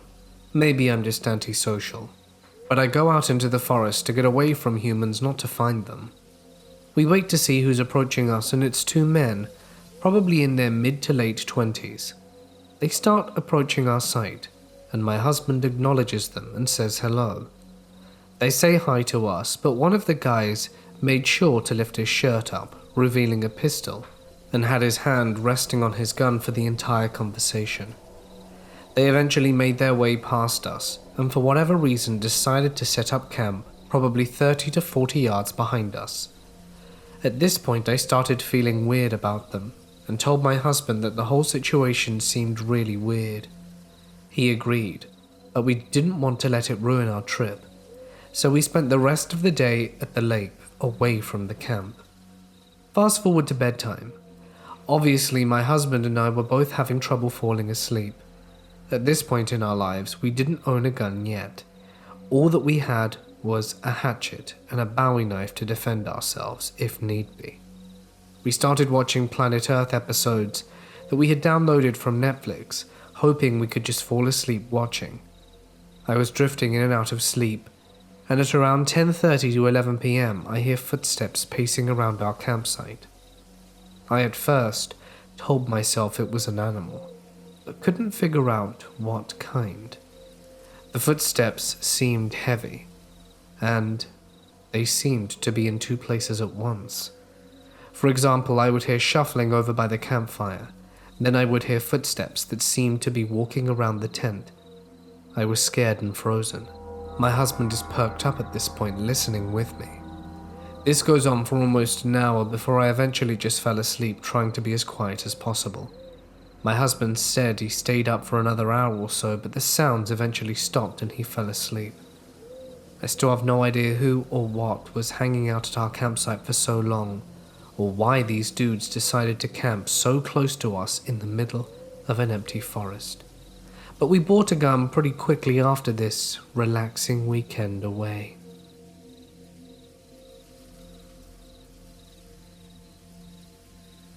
A couple of months ago in late fall, I went to climb Bear Mountain in northwest Connecticut in the very early morning. I hike a lot by myself, but for some reason this spot was giving me the creeps. It was just barely light out, and the woods were thick. All the leaves had fallen, and it was dead silent. It really reminded me of the Blair Witch Project. As I hadn't been out on this trail before, I was going really slowly, trying to take it all in. As I walked, I was shuffling the leaves with my feet, just to make some sort of noise so that it wasn't so eerie.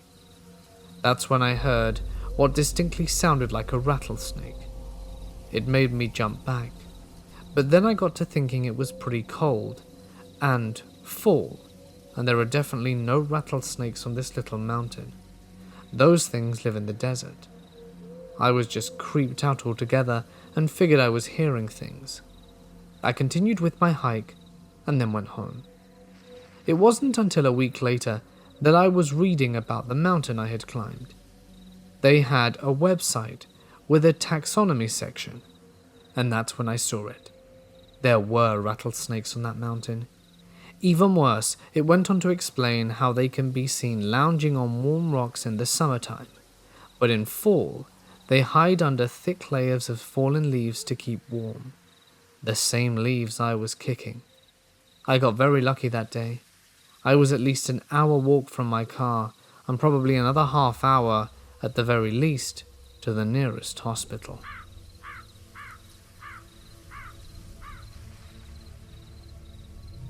I want to share one of the scariest photo shoots of my entire life, not only because of the creepy subject, but also the creepy guy. So last night, my model and I went to do some photo shoots that we wanted to do for a long time. Basically, I wanted dead girl in the headlights at night type of photos. It was 9 p.m, but already pitch black here. We found some deserted roads in the middle of nowhere and began the shoot. We went through 2 outfits and she started to change into a third. Then all of a sudden, we saw a car in the forest. There was a dirt road to the left of us, and apparently he got stuck in the mud and couldn't get out. We were waiting for him to get unstuck and drive wherever he wanted to drive, but it was taking so long we decided to go for it and shoot. She was still trying to change, which is not very easy to do in the dark and in a small car, so I decided to go outside and get my settings ready, so she wouldn't need to stand in the cold or rain for too long. As soon as I got out, this dude magically got unstuck and sped to the road we were on. So I hopped in the car and locked the doors and sat there for a moment. We were all a little scared, but still he could just very well have been stuck in the road and just got out. He pulled to the driver's seat where my model sat, like 10 centimeters from her car, and almost broke her wing mirror and looked into our car. We had this big butcher knife for photos, so she pulled it out from her bag and showed it to him. That's when he sped off. We decided to go the opposite way in case he decided to block the road or something, but we met a dead end and had to go back. When we went to the place we met this creep, he was in the same spot pretending to be stuck again. So we sped right past him and called the cops. Because we thought he could just be waiting for someone to offer to help him and then harm them. So guys, please be careful with your surroundings and maybe don't go taking photos on deserted roads.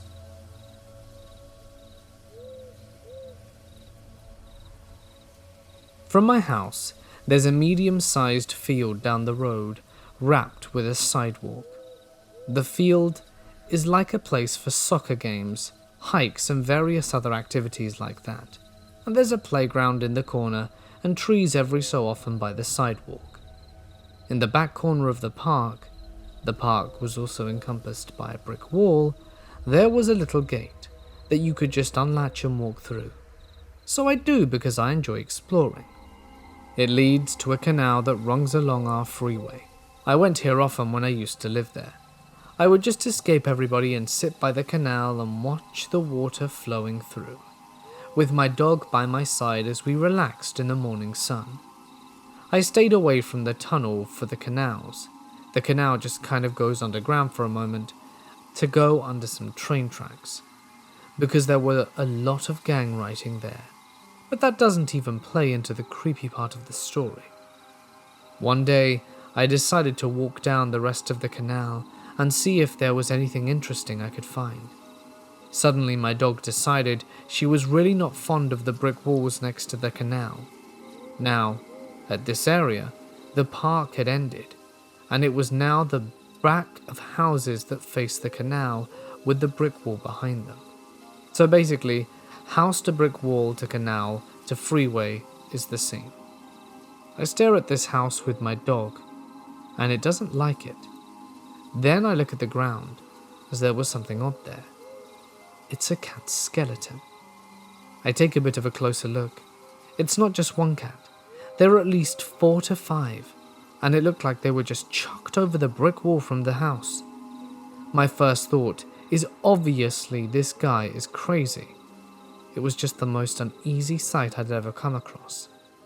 We left straight away, and I rarely went back to sit at the canal after that, until we moved. Probably should have reported it, but I was only 11 at the time, and didn't think it was a thing that you could report.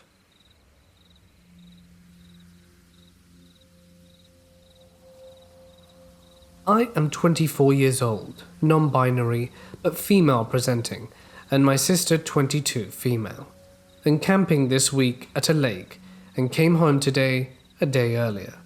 Her friend, another 22-year-old female, came up to hang out the first day, and went home since she had to do work. Since it's been 90 to 100 degrees the past month, we spent most of our day in our swimsuits swimming and kayaking in the lake. You know, like any normal person when camping in a lake. Sure, we were showing some skin, but literally everything that needed to be covered was. The camp hosts are a married couple, probably in their late 50s. The husband drove by, checked that we were the ones with the reservation, and drove off in his golf cart. A little while, my sister and her friend went to the bathrooms in their swimsuits, right after the husband had refilled the toilet paper. According to them, he stared at them the entire time, creeping them out. But they just went back to the water.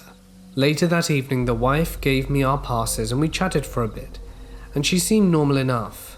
The next day, however, she started talking about how her husband was talking about us. Apparently, he told her to check out the hot girls in Site 8, and that he appreciated our womanly attributes, aka our chests and butts. He even laughed and said he's married but not dead yet. After all, she looked at my sister, and then me, and asked, "So you guys are leaving on Wednesday, right?" in a tone that made the hairs on the back of my neck stand on end, and my gut screamed run. I confirmed, and she left. That evening they spent a lot of time with the campers next to us, the husband finding the perfect spot to sit and stare at my sister on the hammock. I immediately grabbed a camping chair and sat so that I blocked his view. He stayed there for well over an hour and just kept staring at us. We texted our parents when we got cell service to let them know we were heading home a day earlier than planned. We wrote everything down and planned to file a complaint with the state forestry. Lucky today went off without any issues and we're home safe and sound. Just royally creeped out and pissed off.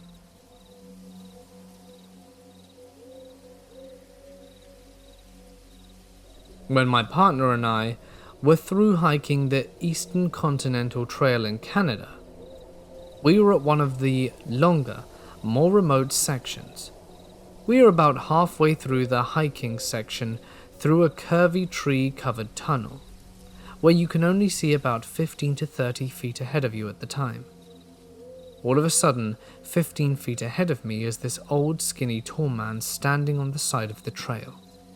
This man had no backpack or anything that remotely resembled equipment to be this far out in the backcountry. At first, I wasn't thinking anything of it and stopped to say hello, as my partner walked up from behind. The man barely even looked at her and started acting a little creepy. I take a quick glance down at his coffee mug in hand, thinking I'd jokingly ask him what the hell he's doing out here with only a coffee mug. That's when I see his hand is dripping in blood. I didn't say anything about it, but quickly said, "We better keep hiking. Have a good day." As we were hiking away, I told my partner about his bleeding hand. We hiked for the next 4 hours, constantly looking back over our shoulders. Later I checked the map and realized that there was a road about 1 kilometer away that ran parallel to the trail. So it could have been possible that this man was just out on a little morning hike to look over the ocean views, but it still freaked the hell out of us at the time, and I still wonder why his hand was all bloody.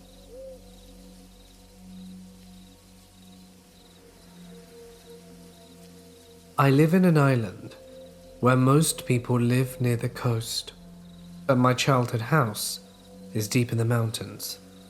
Imagine a house in the woods, but at the very top of a mountain. The house is surrounded by thick mist every night, like in a bad horror movie, and the woods around it start less than 2 feet from the outer walls of our house. Our closest neighbor is a 15-minute drive away, and 5 minutes away there's an abandoned house. I think it belonged to a distant relative that was abandoned over 40 years ago. There's no streetlights, and there are all kinds of animals roaming the area. This is important to the story because even though you couldn't see a group of 10 people hiding 1 meter away, you could hear absolutely everything up to a few kilometers away. If we saw a car's headlights or heard a car approaching, me and my family would turn off the lights and hide. Don't know why, shy, antisocial, you name it. I think that's enough background to the story. My house is small and impoverished, but our family car was a good one. I didn't know much about cars, but my dad always said that without a really good car, we wouldn't be able to get up to much, especially living on a mountain. Also, there's currently 8 people inside our house at the time, 11 p.m.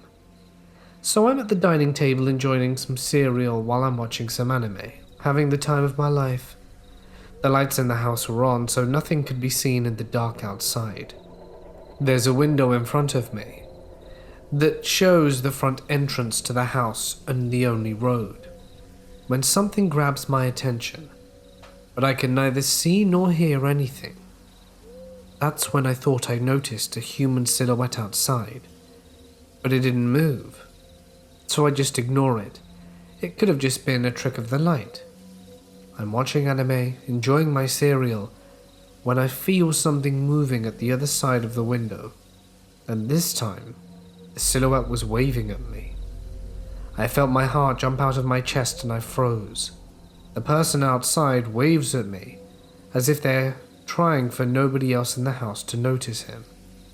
After maybe 10 seconds in which I'm just looking at him with a spoon halfway to my mouth, he decides to call out, "Hello, I need help." My parents hear him and approach the window, which made me sure I wasn't looking at a ghost. The man outside starts telling a story about how he got his car stolen at gunpoint and needs help. My parents are surprised that nobody heard his footsteps or a car or anything, so they whisper their theories amongst themselves.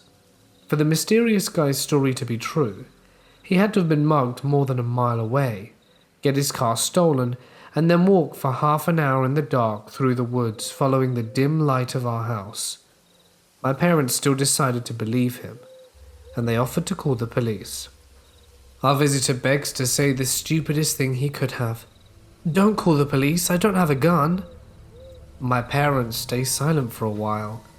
The guy outside knows he's messed up, and proceeds to make his request. "Can I get a ride downtown?" My dad nervously chuckled and gives him an excuse. He mentions the time, the fact that he felt the guy was lying, and that he already called the police anyway. This is when my favorite part of the story begins. I stand up from the table shaking and go to a closet, even though I can't see the guy's face. I know he's following my actions. I get 2 machetes that are about half my size and run to another room. I was terrified, and looking back, I probably took away the only weapons my parents could have used to protect themselves in case of an altercation. I open a door to the room where me and my siblings sleep, and they were watching some silly show, and their hyena laughter came out. My sisters are so loud and my youngest brother is 4 that their laughs are angelical by day and demonic by night. I signal at them to shut up, and so they do so, joining me and my parents in our fear. We hear in silence as the guy says, "It's okay. If you can't help me, I go to the next house." So my dad replies, "There is no next house. You should wait for the police here." "I don't need police, I'm good," said the stranger. This goes back and forth. The guy is now in good shape to walk an hour down the mountain to reach downtown. My dad offers a rusty metal tricycle from our porch so that he can go downtown as a joke. The guy accepts and grabs the tricycle. I assume he just wanted to leave with something, as this tricycle is over 20 years old and definitely does not work. We hear the screeching of the tricycle for a few seconds as the stranger struggled to be able to ride it, and then it stopped not too far away from our house. It seemed like he stopped, and we didn't hear any footsteps that indicated the guy had left. After trying to identify if he was still on site, to no avail. My dad calls the police. We wait in silence looking at the road from the front view. 15 minutes later, the police get there. Amazing time back home, heroic even. And as soon as the red and blue lights show up, they illuminate the entire road up to the abandoned house. The tricycle is still on the road not too far away. The police claim not to have seen anyone on the road, which is the only road in the mountain. If the guy kept on walking, they would have definitely seen him. So they just took a look at the woods with a flashlight and called it a day. The cops were clearly freaked out by the eerie look of the house and did not stay more than 5 minutes. Nothing else happened that night. I slept with 2 machetes under my pillow, which I remember angered one of my sisters. We have no idea who the person was. No carjackings were reported the next day, and even though a lot of weird things happened around my house, we never saw the guy again. It's pretty obvious he was trying to steal our family's car, but there were a few things we could never understand. Where did he come from? Where the hell did he go? And if his story was true, he had the worst luck in the world. I think the situation was interesting because I think about his point of view, and our horror night turns a bit comical. I mean, imagine this, you go to rob a house, turns out the people inside speak calmly. I don't know how much criminals encounter this as they try to intimidate or deceive. There's a scrawny looking mute kid that tries to be sneaky and grabbing some machetes and then hides in the darkness in the house. There's children's laughter coming from the non-visible rooms from the house, as he could see the doors, but the inside of the rooms were geometrically impossible to look in through the windows.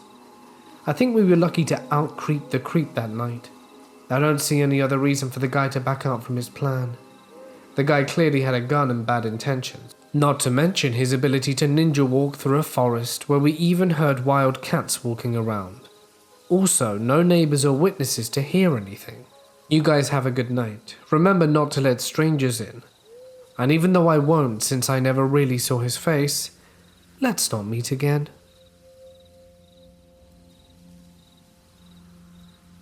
I was sitting on a large hill outside a forest, overlooking an apartment complex with some friends back in high school. We were all playing light as a feather, stiff as a board, when we noticed 4 guys walk out of the forest a few hundred feet away, putting on gloves in the middle of summer. One proceeds to pull out a gun, and one of my friends freaked and gasped way too loud. And one of the 4 guys looked over at us. 2 guys continued on their way, but 2 started to walk towards us. So we took off in the opposite direction. They followed us and started chasing us. We all fled into the woods and ran until we got to a neighborhood and hid under some guy's deck for what felt like an hour. They chased us all the way through the woods. They were just probably some punks about to rob some apartments, and they thought it would be fun to mess with the high school kids. But we were positive at the time that they were going to end us.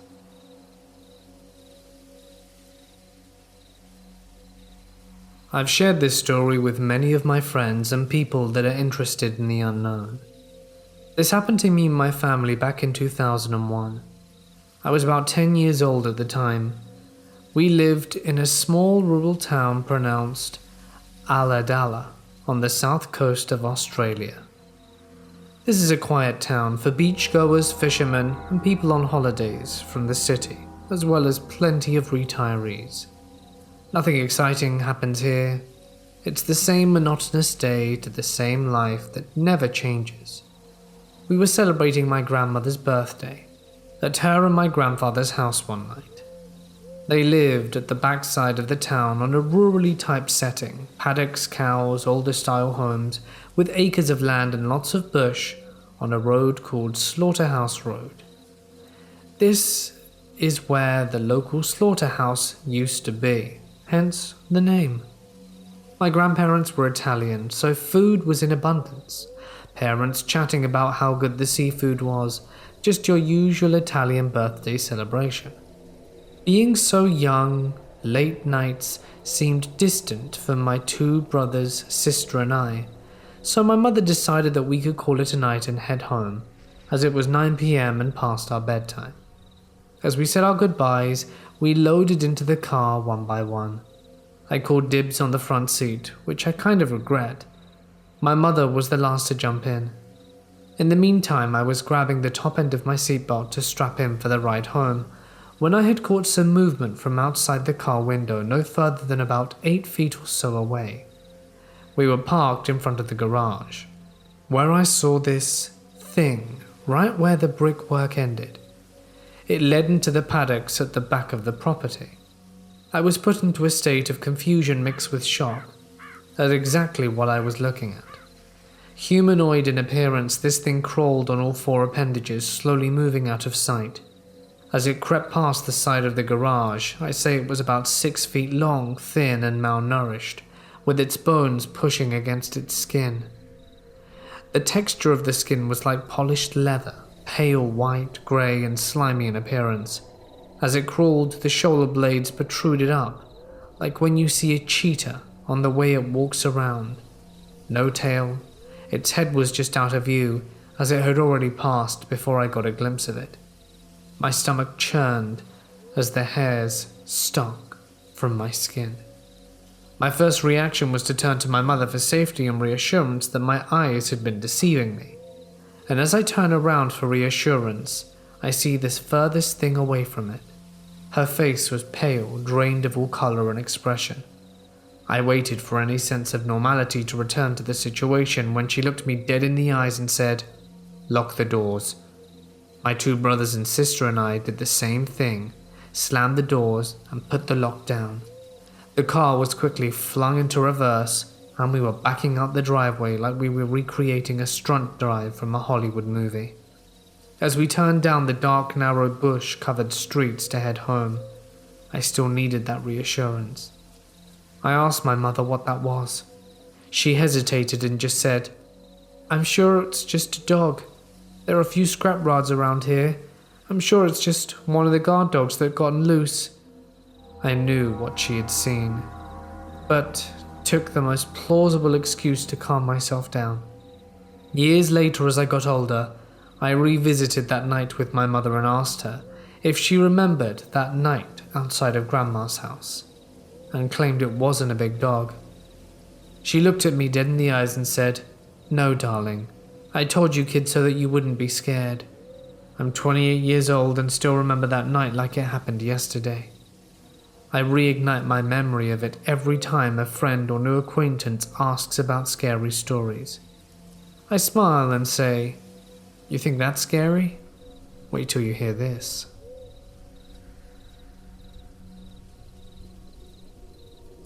I was hiking deep in the woods by myself.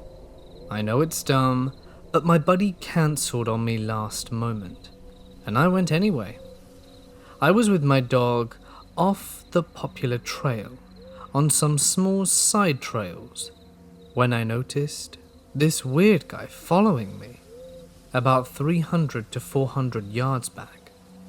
I got a bad feeling from him straight away, so I went down a different side trail that no one would normally go down, as it's barely marked and doesn't go anywhere, then jogged for a couple of 100 yards.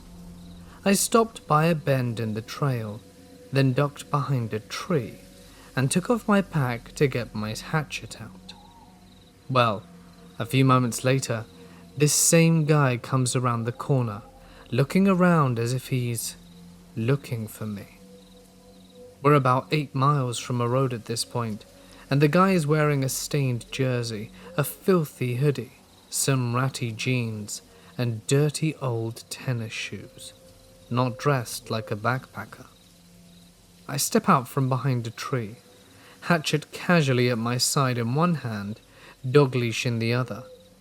My dog is usually really sweet and loves attention from people, but clearly understood that this guy was up to no good and started growling at him and getting into an aggressive stance.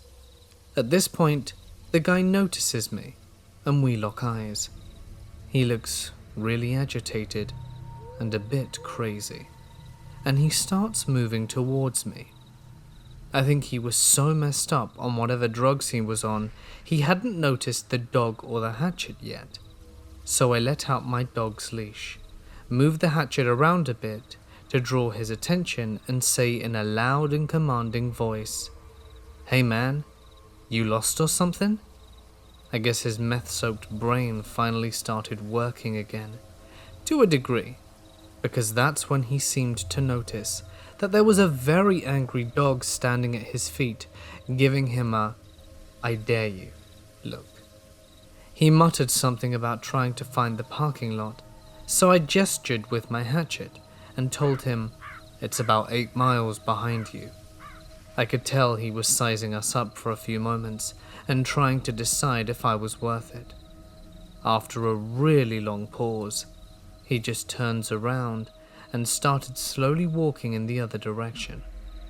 I found out from a ranger later that he got caught breaking into cars in the parking lot and had been threatening other hikers with a knife. On a different hike in the same state park, about a year later, I ran into some shady characters that offered me some free LSD. Shawnee National Forest is beautiful, but really strange.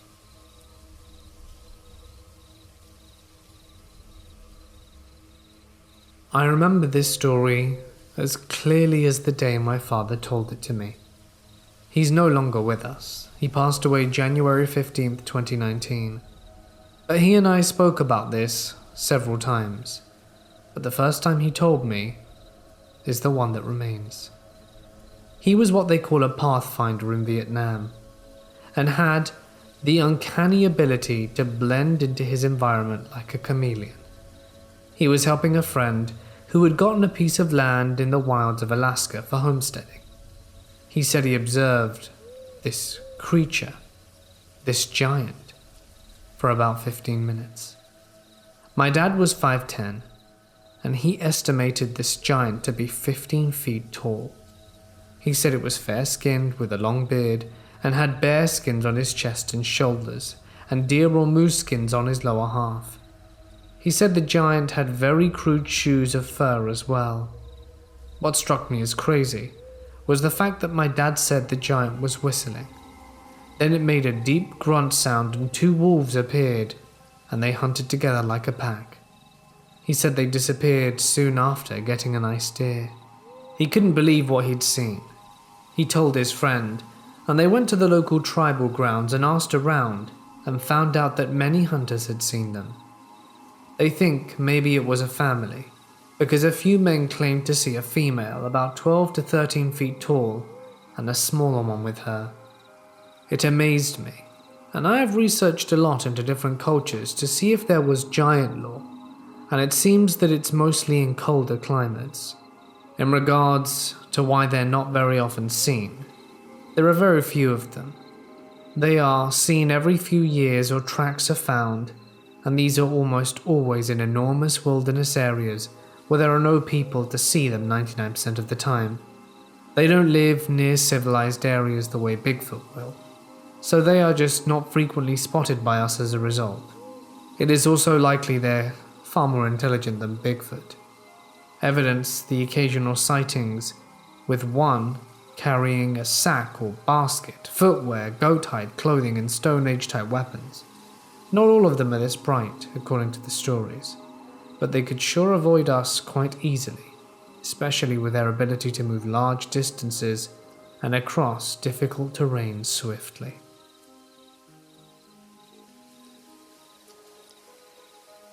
My cousin and I once found a makeshift wooden cross sticking out of the ground.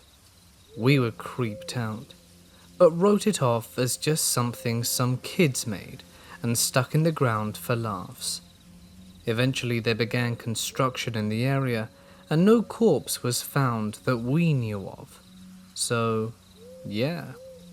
Another time we found half a deer, like the fawn lake ornament Christmas kind, stuck up in a tree with the cut half painted red. I also have a little anecdote. So normally we wouldn't go into the houses they were building because we figured it probably wasn't safe.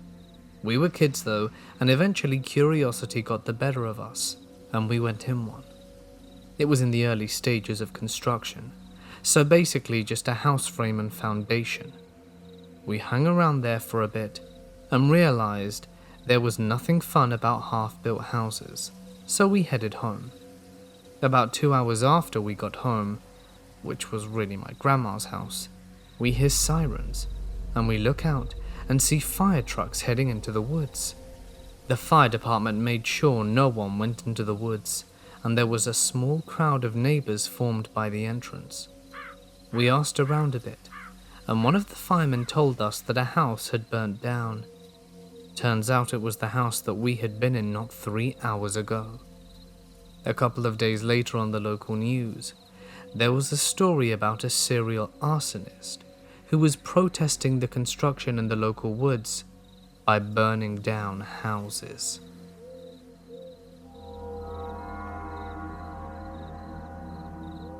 I have a pretty creepy story to share with you, and although I never saw a UFO, I saw an entity mostly associated with them.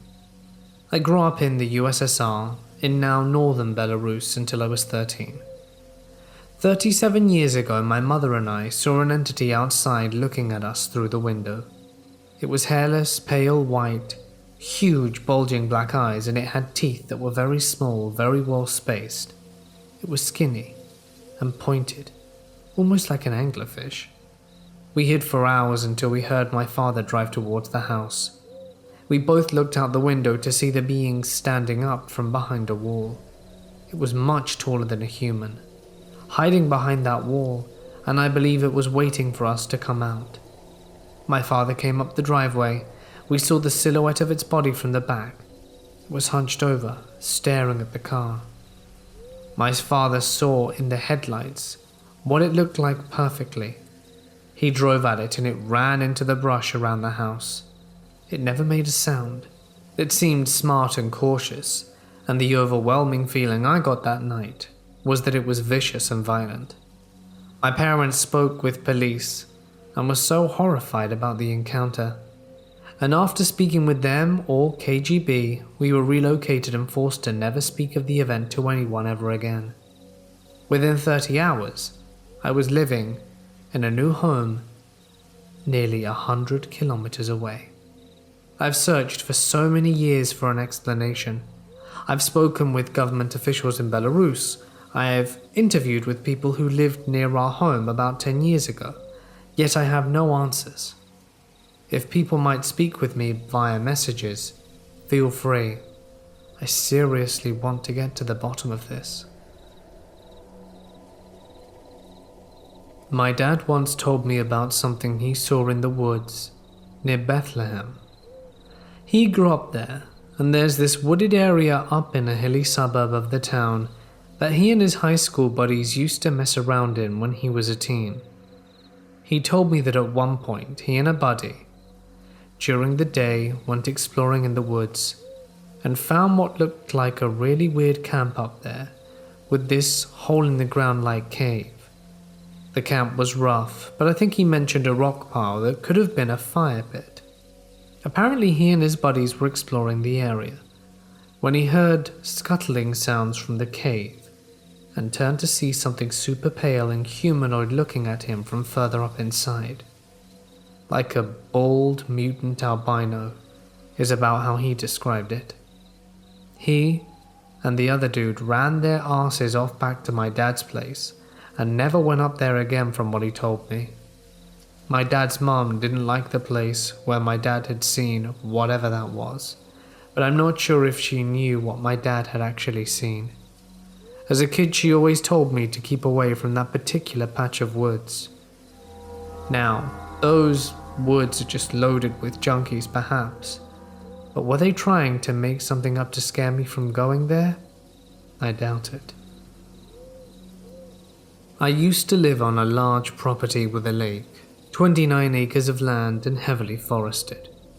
I was playing, and was about 11 or 12 at the time, outside by myself, right when the sun was setting. It was fall, and there were barely any lights outside, except maybe for a light on the house about 50 feet away from the playset that I was on. Behind the playset were really tall trees, and not many new sapling trees anywhere near, because we had been clearing them out. I know specifically that there were no trees short enough to have some owl or animal sit on, because all the pine trees were mature and taller than my 2-story house. My mum came out to tell me that dinner was almost ready. When she did this, she turned on the outside light on the back porch, illuminating the area so I could see. I was on the swing set at the time. I started to get up, and I turn around, and I think to find my flip-flops, and I see 2 bright eyes reflecting the light outside the light, looking at me about 20 feet away. The eyes were well above any human size and were large, about 7 to 7.5 feet off the ground. I stopped stunned and really scared. I was really familiar with the woods right behind the swing set, and I knew something unnatural was looking at me. I couldn't see the body, but all I saw were the eyes. The eyes looked at me, and I tried to get an understanding and thought of a massive humanoid. It was a Bigfoot. Remind you that no animal could have levitated in that spot for 5 seconds, and there were no perches or anything that would suspect critters, not with eyes that size. I ran inside, locked all my doors, and couldn't think straight for the next few days. Let's just say I rarely went outside after that. Just remembering this gives me chills.